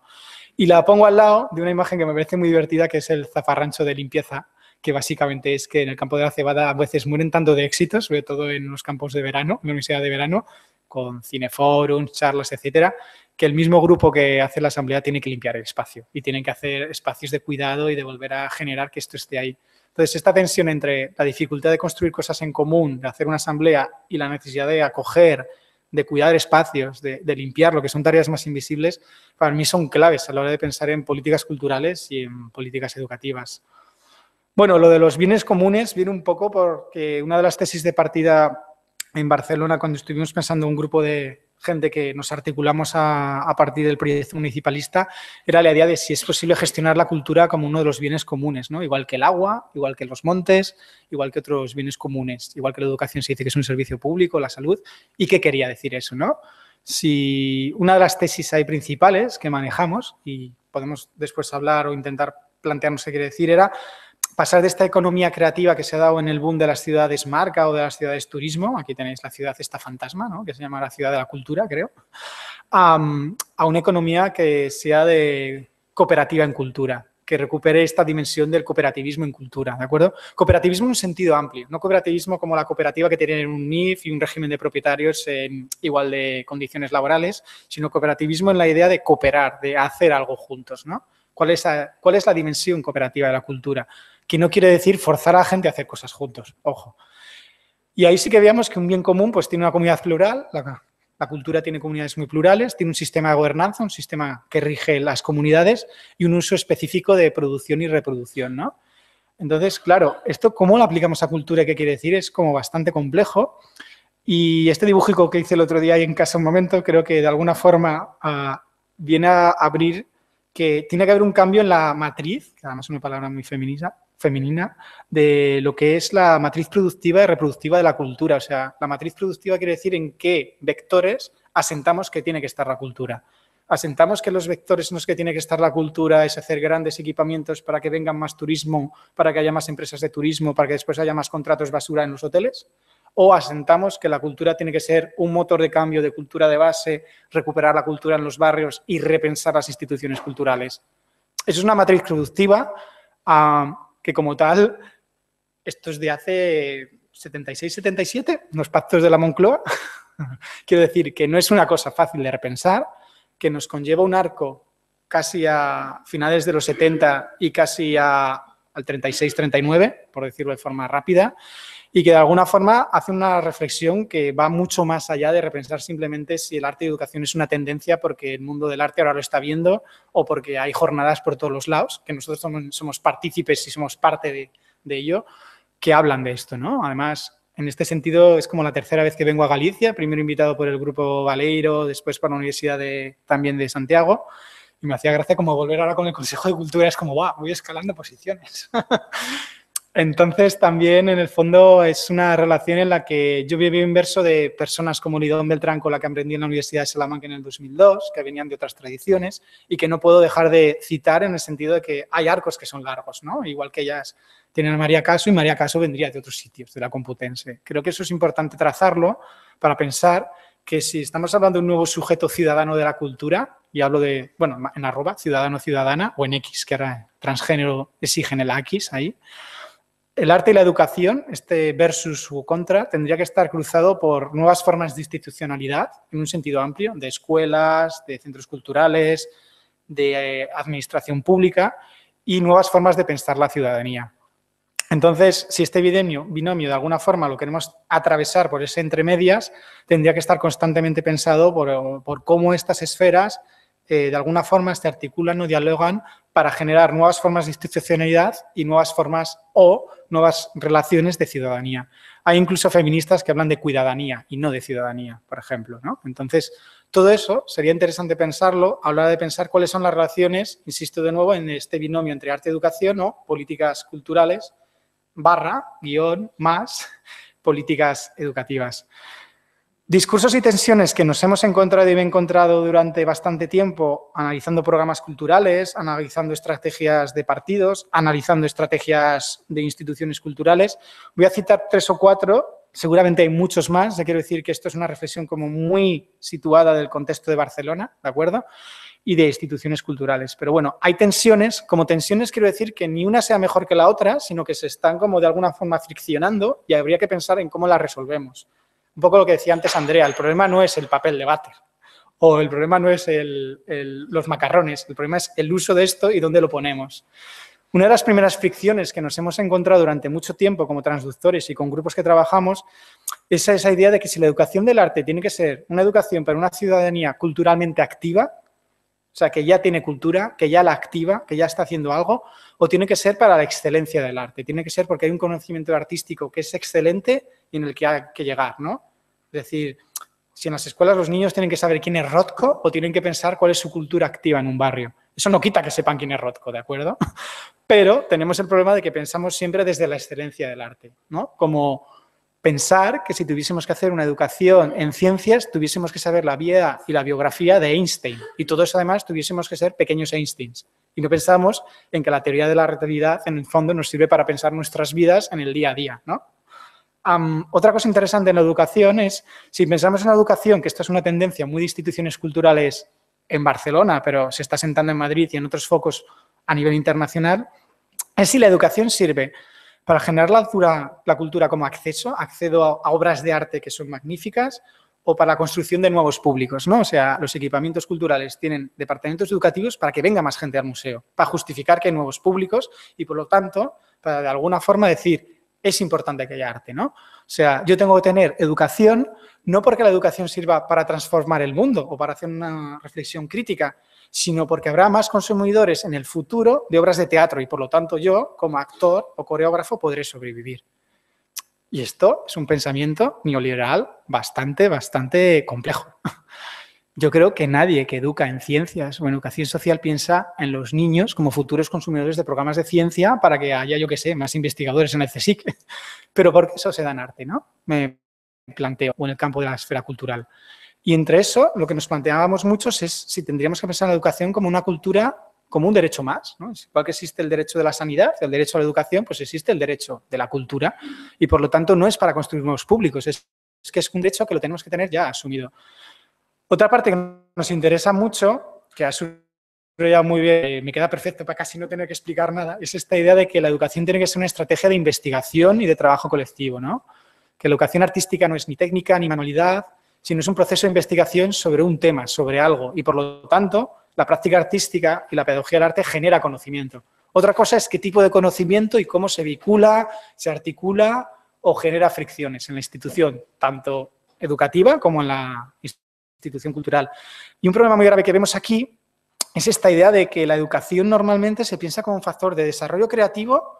No, los niños tienen que ser muy creativos, muy flexibles, ¿pero para qué? ¿Para ser futuros precarios porque van a ser diseñadores autónomos durante 30 años? ¿Para eso estoy utilizando la educación artística? ¿Para hacer el precario, lo que sería el nuevo precario, trabajador flexible, híbrido, multiclass, de lo que se llama el postfordismo, ¿no? El postfordismo es la idea de ya no estoy en la fábrica, sino que la fábrica ocupa toda mi vida, ¿no? Entonces, cuando estamos hablando de educación artística, ¿a qué nos referimos?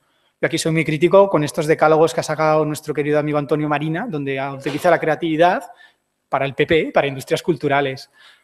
Incluso hay estudios desde Inglaterra que demuestran que el impacto de las industrias culturales ha generado más precarización, más feminización del trabajo y, sobre todo, más camareras en las grandes industrias, en las grandes ciudades.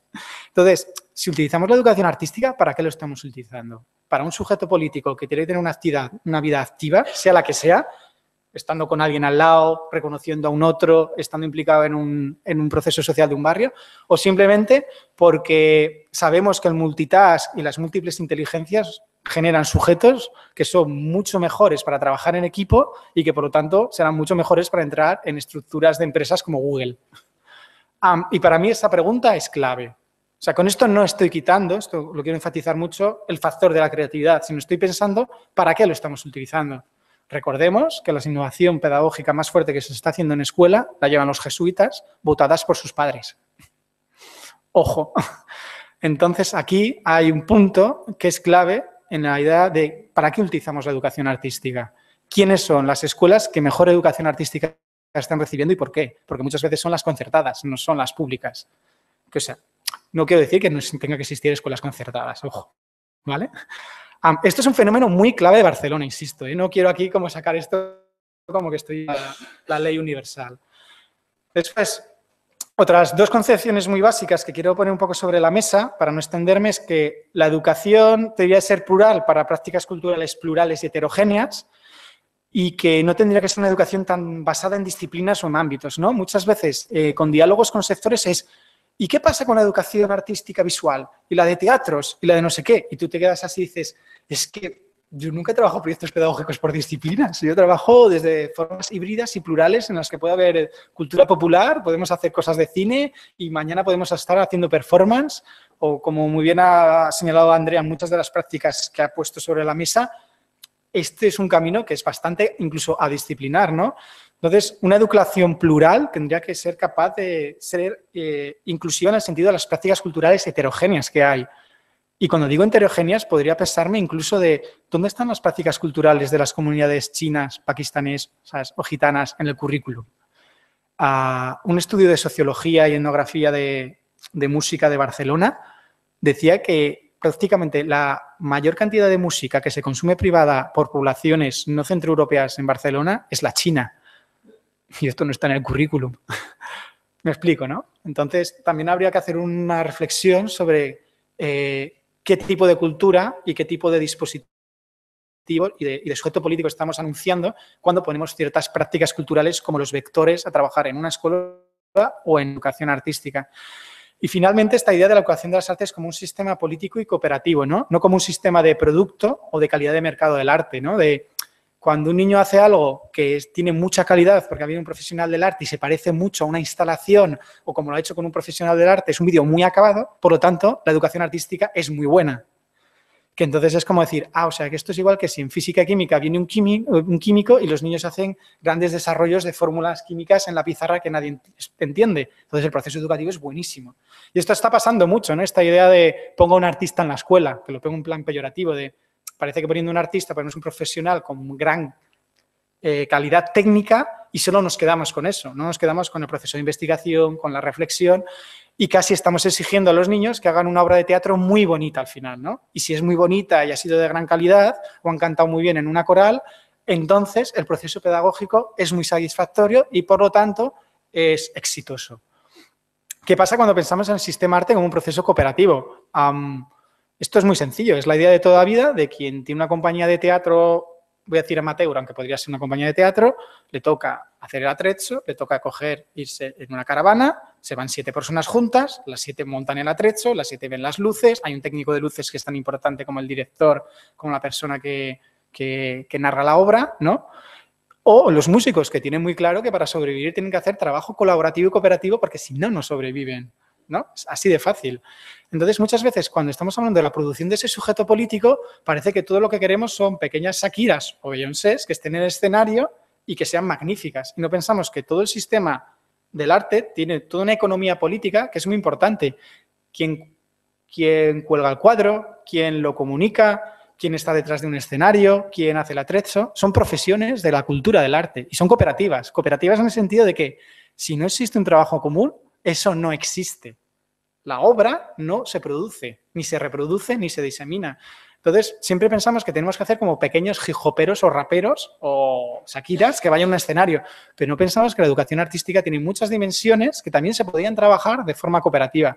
Y esto creo que Vygotsky ya como en el 1907 con las obras de teatro y la imaginación en los niños ya lo decía, ¿eh? O sea, que me estoy yendo un poco más echando al 17, pues yo en 1907. Quiero decir que reinventando la rueda, eso es verdad, si no estamos un poco pensando dónde estaban las ruedas y qué bueyes necesitamos. Dicho esto, voy a explicar cómo que, claro, fricciones y cruces que hay institucionales. Hay realidades institucionales muy diversas y esto es muy difícil. Es decir, educación y arte normalmente no se dialogan ni se hablan entre ellos, ¿no? La pregunta clave muchas veces cuando hace este tipo de jornadas es ¿dónde están los de educación? ¿Y dónde están los de historia del arte? Y al final segmentamos, ¿no? Y esto en Barcelona nos ha pasado igual, o sea, es muy difícil ir a hablar con el consistorio de educación y ir a hablar con la comunidad para hacer cosas en común, porque la misma administración pública está segmentada. Y esto hay que reflexionar sobre ello. Pero es que también los espacios ciudadanos están muy segmentados, ¿no?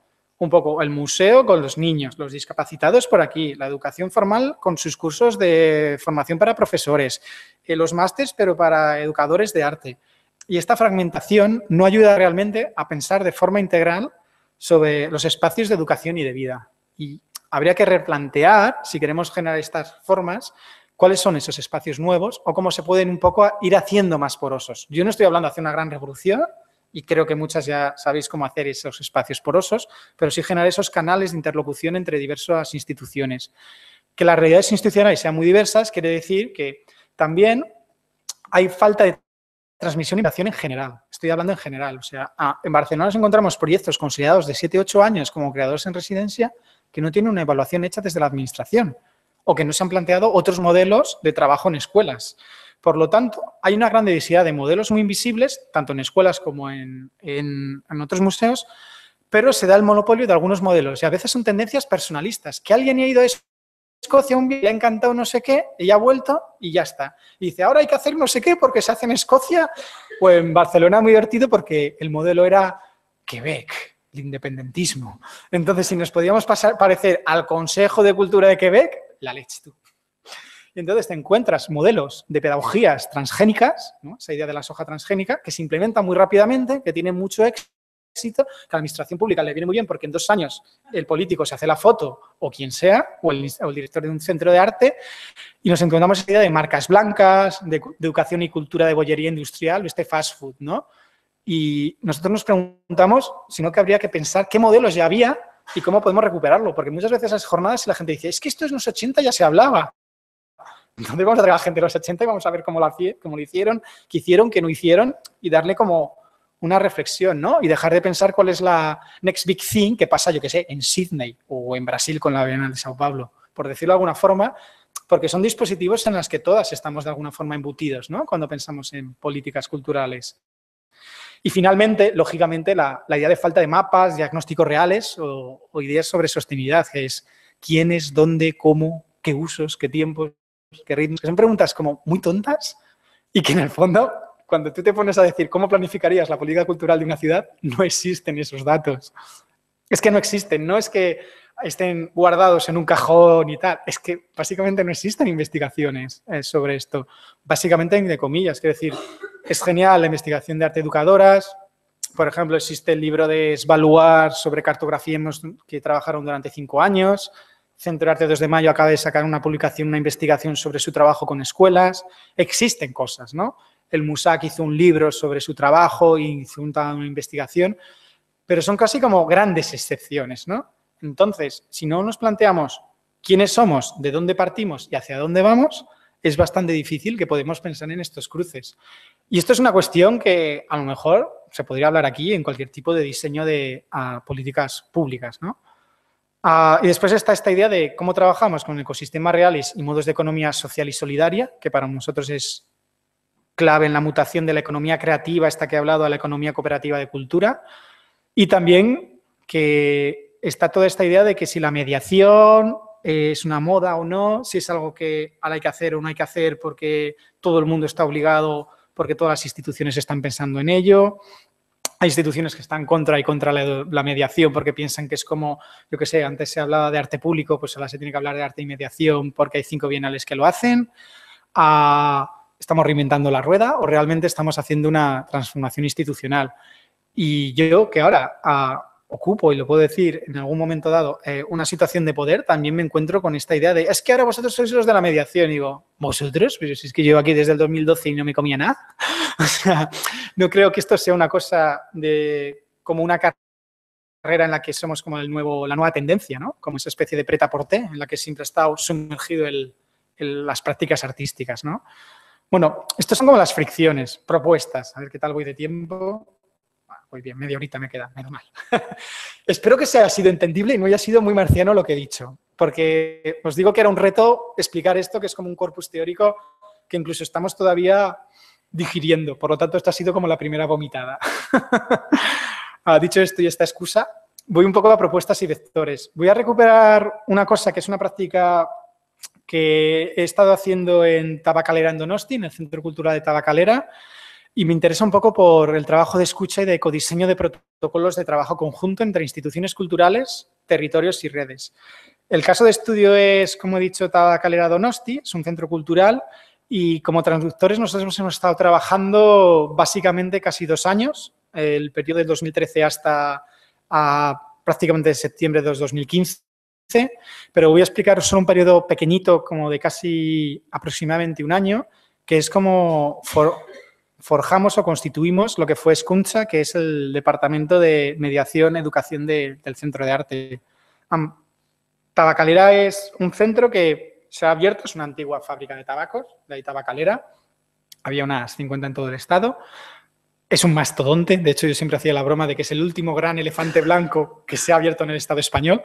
Mastodonte porque tiene 6 pisos y cada piso es como un campo de fútbol, no mastodonte porque lo diga yo, ¿de acuerdo? Y es un centro polivalente, hay muchas entidades dentro y hay un centro cultural de producción contemporánea que se llama Tabacalera, que está dentro de lo que es la antigua fábrica.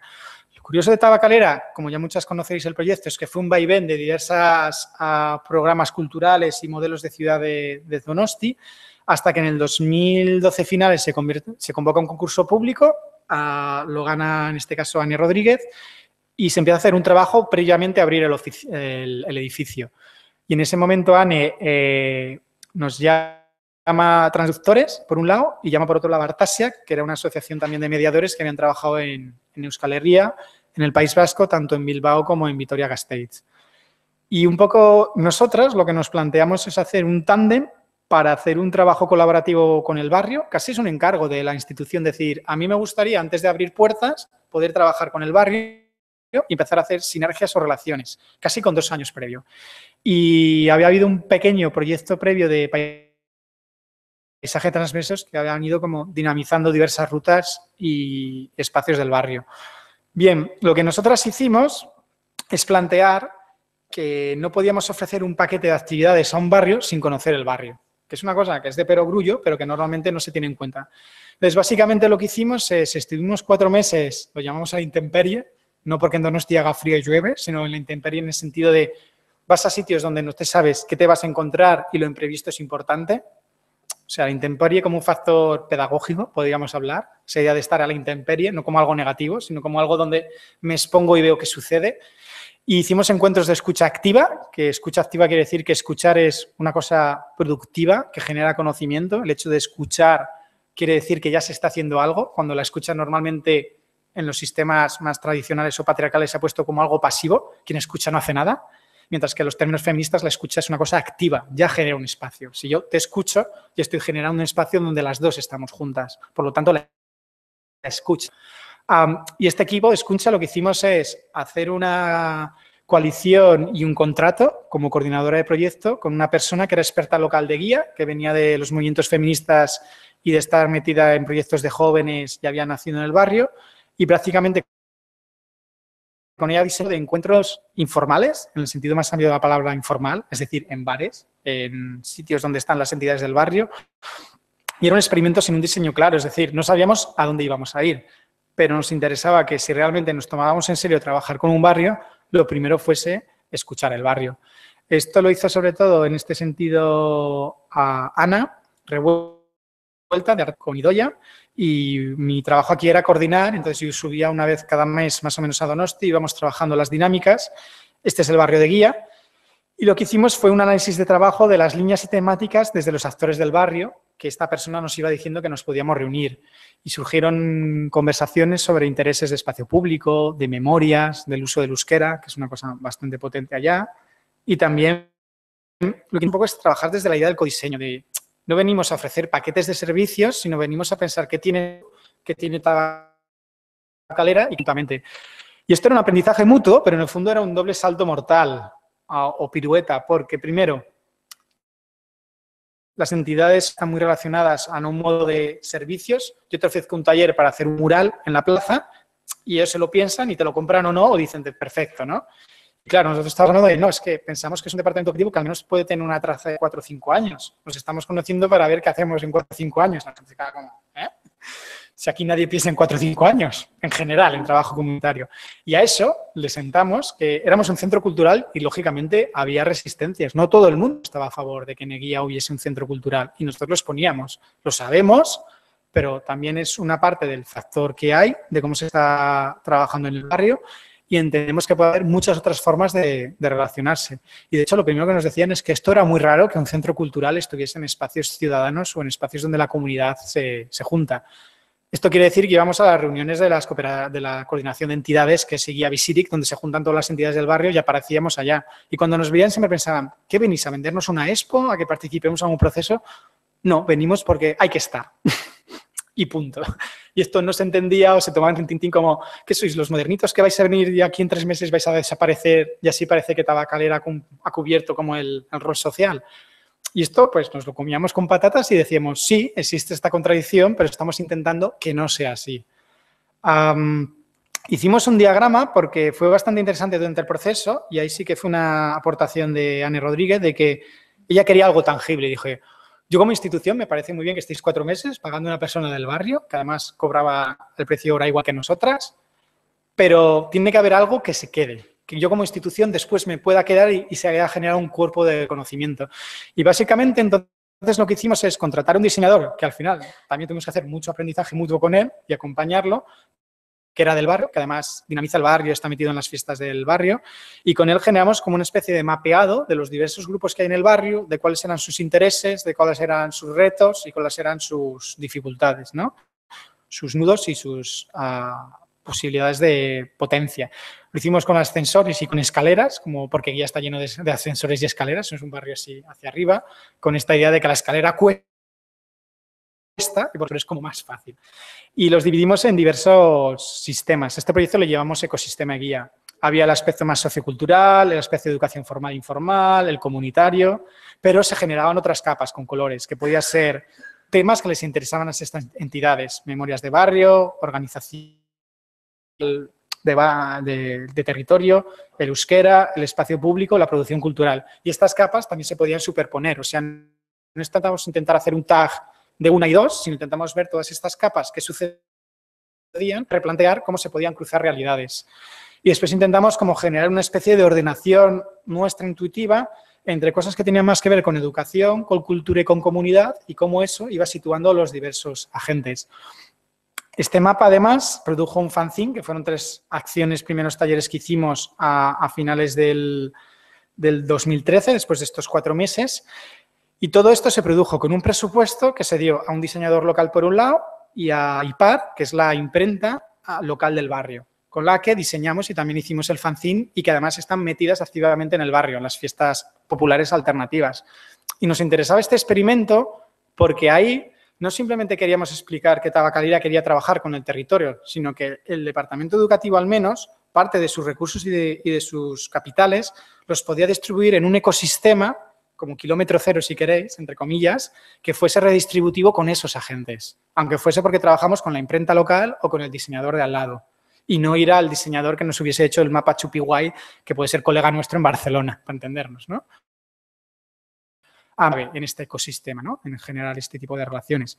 Nos hicimos preguntas como cuáles son los modelos necesarios para dar cabida a relaciones sostenibles y no invasivas entre centros culturales, entidades locales y productores.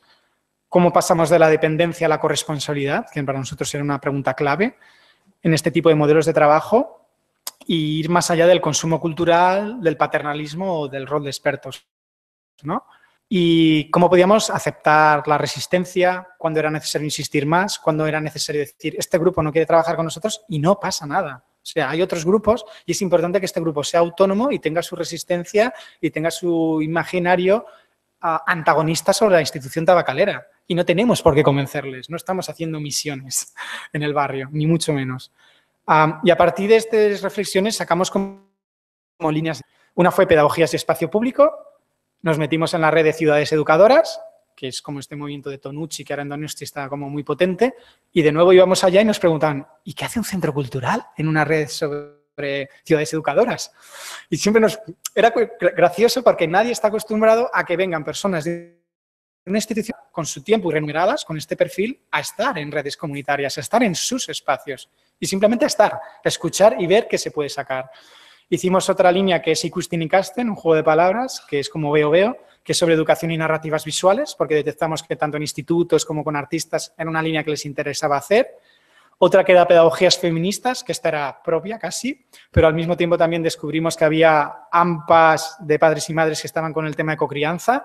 Hicimos este dibujillo que intentamos que fuese un niño que parece un pesebre, pero bueno, nos quedó católico feminista. Después otra línea que trabajamos es mediación / investigación. Esta idea de tenemos que esforzarnos en sacar tiempo para reflexionar nosotras.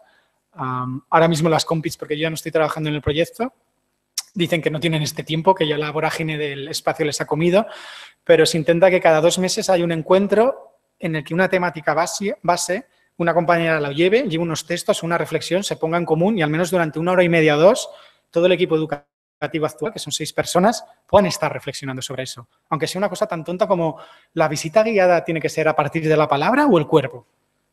Y ya está, o sea, los cuidadores de sala. O qué pasa cuando trabajamos con gente del barrio que no quieren hacer talleres y quieren visitar el edificio porque es muy chulo. Y esas preguntas las ponemos y la idea es como generar una especie de escuela popular de mediación, pero que las mismas educadoras tengan tiempo y que es muy importante, tiempo retribuido, que se entienda que eso es importante, ¿no? O sea, que se entienda que generar ese conocimiento a largo plazo, en 5 años, va a hacer que este equipo sea sostenible.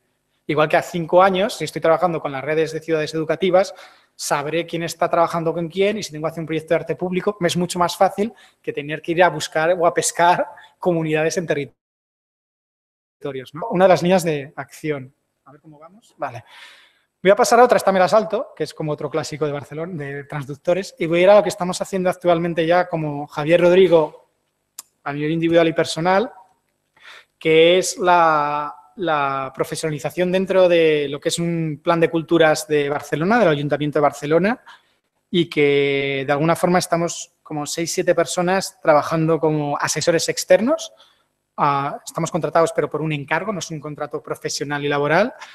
Y estamos un poco trabajando a partir de un encargo que también depende, en este caso, del Consejo de las Artes de Barcelona, que tiene una entidad autónoma un poco como el Consejo de Cultura gallego, ¿no? Pero a nivel municipal. Y una de las primeras cosas que siempre nos hemos planteado es esta idea de caminar preguntando, que es un lema zapatista, ¿no? Que es la idea de hacer algo, caminar, pero en ese caminar preguntarnos qué hacemos y hacia dónde vamos. El plan de culturas, en plural, tiene como 4 ejes que están relacionados, no los entendemos como estamentos separados, que es proximidad y cultura comunitaria, que es nueva institucionalidad, que es innovación y ciencia ciudadana y que es sostenibilidad, recursos y economía cooperativa. Y lo que está haciendo es intentar trabajar en diálogo con los sectores y con la ciudadanía, entendiendo que son 2 ámbitos que tienen que empezar a trabajar de forma más estrecha y generando como nuevas relaciones, ¿no? Os explicaré un par de ejemplos de lo que estamos haciendo. La investigación que estamos haciendo es más como una investigación basada en la cultura del prototipado. Quiero decir, hacemos algo, pensamos cómo funciona y es como la fase beta. Si funciona, hacemos la 1.0. Si funciona mejor, la 2.0, la 3.0. Esto es mucho como cuando en el Ubuntu te dicen actualiza tu sistema operativo al 12.1, ¿no? Esta idea que viene mucho de la ciencia abierta de estamos prototipando constantemente. No tenemos como un producto fijo que da una solución, sino que es un código más abierto y, por lo tanto, podemos pensar que un plan de culturas no es como los libros blancos de la LOCSE, ¿no? Que eran como una especie de brindis al sol de expertos que lo ponían todo en un sitio y después quedaba como un decálogo que era imposible aplicar a la administración pública, ¿no? Que fue como se hizo en bastantes libros blancos, si no me equivoco, en los años 80. Entonces, nosotros hemos partido un poco la suposición de, ¿y si los planes de cultura como planes de políticas de administración pública son más planes de investigación y acción? Se hacen acciones de prototipado, se plantean, generan acciones directas que incluyen a la ciudadanía, al sector cultural y a la administración pública, ¿no? Hardware y software, y si vemos que funcionan, vamos implementándolos y los vamos rescalando a nivel de ciudad. Por lo tanto, no es como decir, vamos con este armatoste y hay que bajarlo a la ciudad, sino generamos relaciones y a partir de ahí vamos testeando. Que es un poco la idea de proyectos piloto, ¿de acuerdo? O sea, vamos a engañarnos que es como hacer un proyecto piloto, ver si funciona y vas viendo y matizando qué sucede. Voy a dar ejemplos muy sencillos. Por ejemplo, proximidades en plural. Hemos hecho toda una serie de debates, 4 debates abiertos en diversos espacios de la ciudad y muchos de ellos fuera de lo que es el centro de Barcelona. El de músicas, por ejemplo, lo hicimos en la Farinera de Clot, que es un espacio de gestión ciudadana y que tienen todo un festival de música negra. Y invitamos a diversas entidades a dar su visión sobre qué podría ser la relación de la música con la proximidad con el territorio y a partir de ahí también intentamos invitar sobre todo a personas que puedan ser productores culturales, pero proyectos de barrio que ya están asentados y también profesores sobre todo ha sido más fácil con institutos porque entienden o por la dinámica es más fácil entrar en relación con ellos y también hemos tenido alguna maestra que vengan también a dar su opinión, ¿no? O sea, que sean interpelados dentro de un plan de culturas, algo que normalmente no se hace. Cuando estableces un plan de culturas vas como a los profesionales del sector, artistas. Nadie pensaría en hacer un plan de culturas y preguntar a un maestro o a un ciudadano o a un educador que está trabajando en un proyecto comunitario de música en el Raval, ¿no? Entonces, nosotros hemos hecho esta especie de quedadas y al mismo tiempo hemos encargado un mapeado que lo lleva Sinapsis sobre qué está pasando en Barcelona, porque todo el mundo habla de lo pedagógico, la importancia de la educación artística, estaban todos los planes del ayuntamiento de todo Dios, o sea, CiU, Esquerra Republicana, las CUP, Barcelona en Común, todo el mundo decía, otro vector clave, educación y cultura, pero cuando veías nadie entendía qué era eso, ni había claro el mapa. Entonces hemos hecho 2 mapeados. El de Sinapsis es un mapeado que no he traído porque está muy feo, es un Excel, y para ponernos un Excel os lo explico yo, con fotos bonitas, pero básicamente es un mapeado que lo que hace es trazar en los últimos 3 años propuestas o proyectos que han durado más de 3 meses en la metrópolis de Barcelona y que de alguna forma han tenido algún tipo de relación con el contexto educativo, formal sobre todo y a veces informal. Pueden ser propuestas como Sanfra, que hace educación musical a partir del cooperativismo y ofrece talleres en el Raval, propuestas como PIS, de Constant Brownie, que trabajó con un teatro pequeño en el Tantarantá y está trabajando con 2 escuelas durante 3 meses, haciendo proyectos a largo plazo sobre el cuerpo, la danza, etcétera, o propuestas sobre artes visuales como creadores en residencia o proyectos como, yo qué sé, lo que ha hecho Jordi Ferreiro en el MACBA con jóvenes o el 14-18, ¿no? Un poco buscando qué proyectos había a largo plazo. Bien, vaciar eso y solo hacerlo en los últimos 3 años, insisto, y proyectos de más de 3 meses, nos ha dado lugar a más de 110 prácticas. 110. Y es como, es que nadie sabe esto.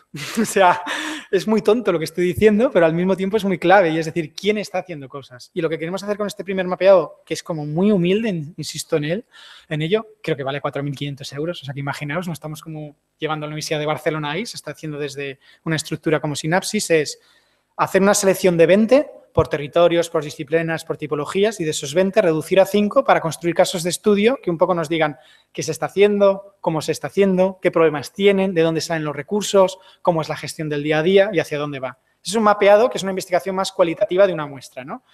La suerte que hemos tenido es que al mismo tiempo, ya desde la dirección de proximidad, se está haciendo otro mapeado, que es un mapeado de la oferta de enseñanzas artísticas. Y este se ha hecho desde el punto de vista de equipamientos públicos, de centros cívicos, de asociaciones, de museos, etc. Y este mapeado es muy interesante porque lo que ha demostrado, que se podía decir como intuición, pero ya es una hipótesis que podemos refrendar, es que en Barcelona hay una gran desigualdad entre los barrios del centro y algunos que tienen un PIB muy alto, donde las ofertas de educación artística son claves y hay mucha, y otros barrios donde no hay nada, como La Mina o como, por ejemplo, Torre Baró. Torre Baró es conocida por ser la ciudad de desahucio. Creo que es el distrito del Estado español que más desahucios tiene al día, 23, 24. Hasta, bueno, no sé, con Barcelona Común a lo mejor lo han bajado, no quiero estar aquí especulando. Pero es muy interesante de repente tener como el PIB de unos barrios con la desigualdad social, con las ofertas de enseñamientos artísticos y con una investigación cualitativa, te puede orientar hacia dónde deberíamos proyectar proyectos de educación artística. Porque puede ser entonces que los barrios del Raval, que están muy bien y ya tienen mucha oferta y hay muchos procesos, no sea necesario introducir educación artística. Por muy cool que sea, trabajar en multiculturalismo y con niños pakistaneses danza contemporánea, que no tengo nada en contra. Pero si estamos hablando de la cultura como un bien público, es más interesante intercedir en barrios donde ni siquiera los centros cívicos pueden ofertar talleres gratuitos para que los niños empiecen a tener algún tipo de acceso a una experiencia cultural significativa desde la administración pública. Ojo, eso no quiere decir que ellos no tengan sus experiencias culturales, pero no está viendo ese tipo de primera oferta. Entonces, una de las primeras cosas que estamos intentando hacer es cruzar esos mapeados y a partir de ahí pensar cuáles son los planes para estructurar una ciudad. Y pensarlo a partir de ahí, no simplemente pensar qué bonito sería hacer planes de educación de artistas con residencias. Sí, pero veamos qué está sucediendo, ¿no? Otra cosa que estamos haciendo, para ir un poco tanteando el tiempo y no alargarme mucho, es cambios estructurales en las instituciones culturales, que es disolver esta dicotomía de productivo y reproductivo de la cultura y el cambio de modelo de gobernanza. Y voy a explicar como 2 ejemplos muy tontos. Nos enfrentamos a que en la agenda del día a día de un ayuntamiento hay los típicos concursos públicos que se abren y se cierran y a los 2 años hay que sacar. Y eso lo hace la administración pública y lo tiene que cubrir.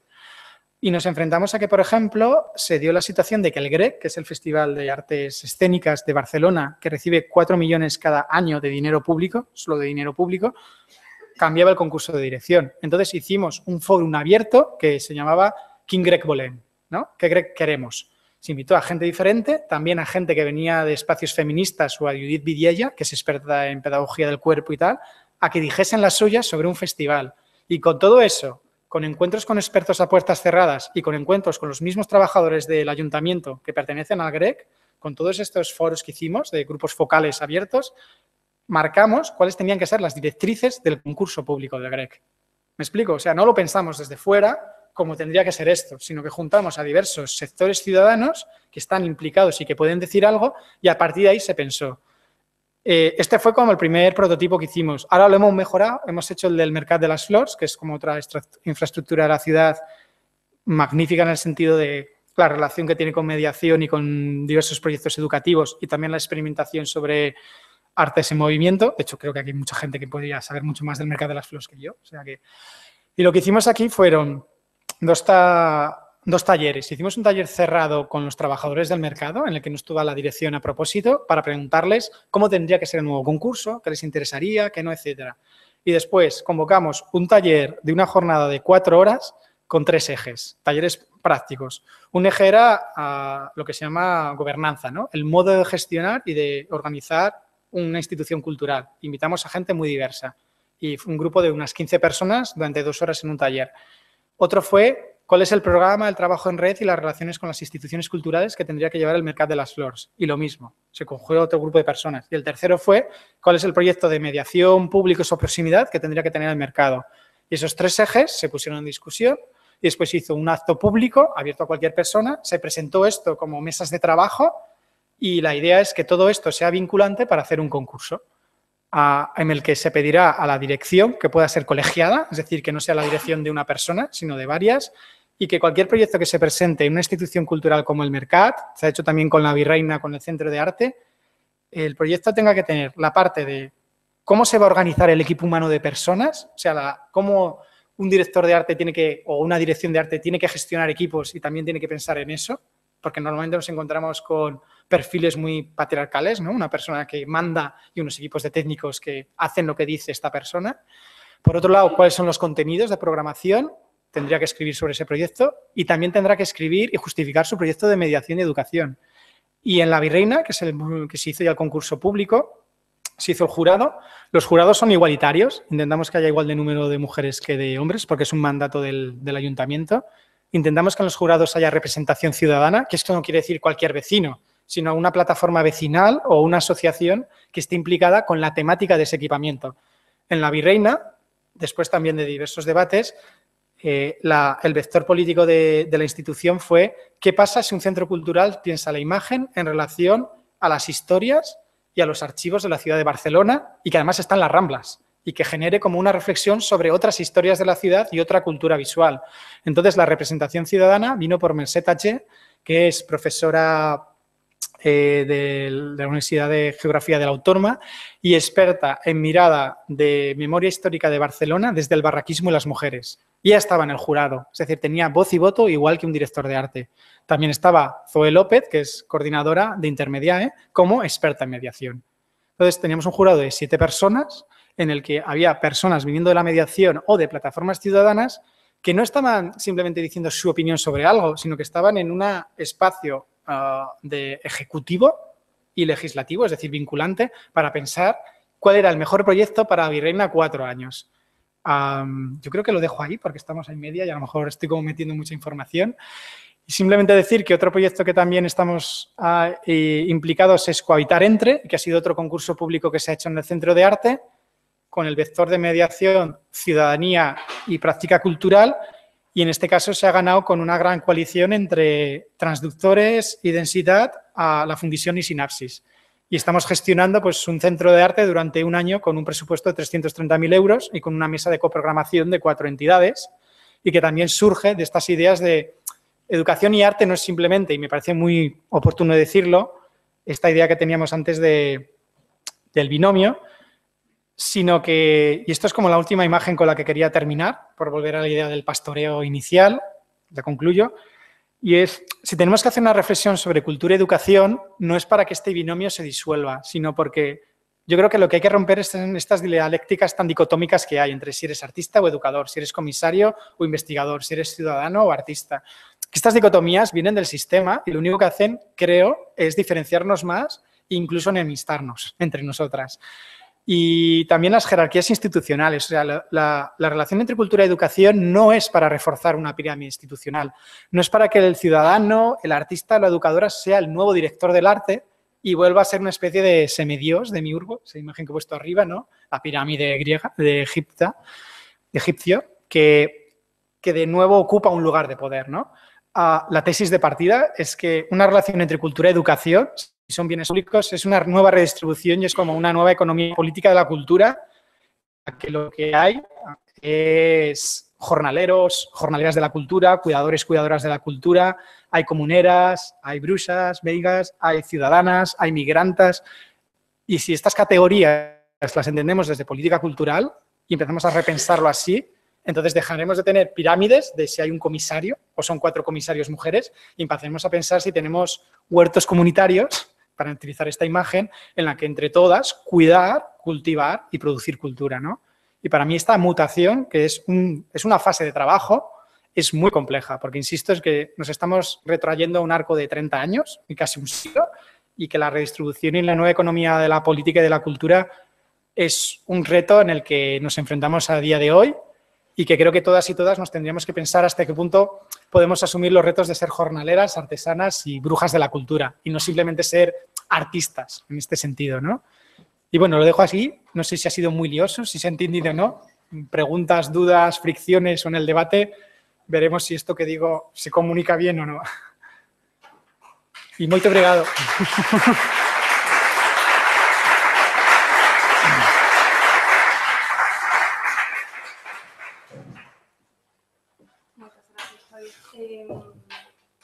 Se queredes, ahora temos o descanso, pero se queredes algunha puntualización, comentario así inmediata. Por ali. Buenas tardes, compañera. Es muy interesante el proyecto de Transductores, un proyecto que seguimos desde hace bastante tiempo. Preséntate, perdona. Soy Francisco Porto, de La Tamuda. Ah, vale.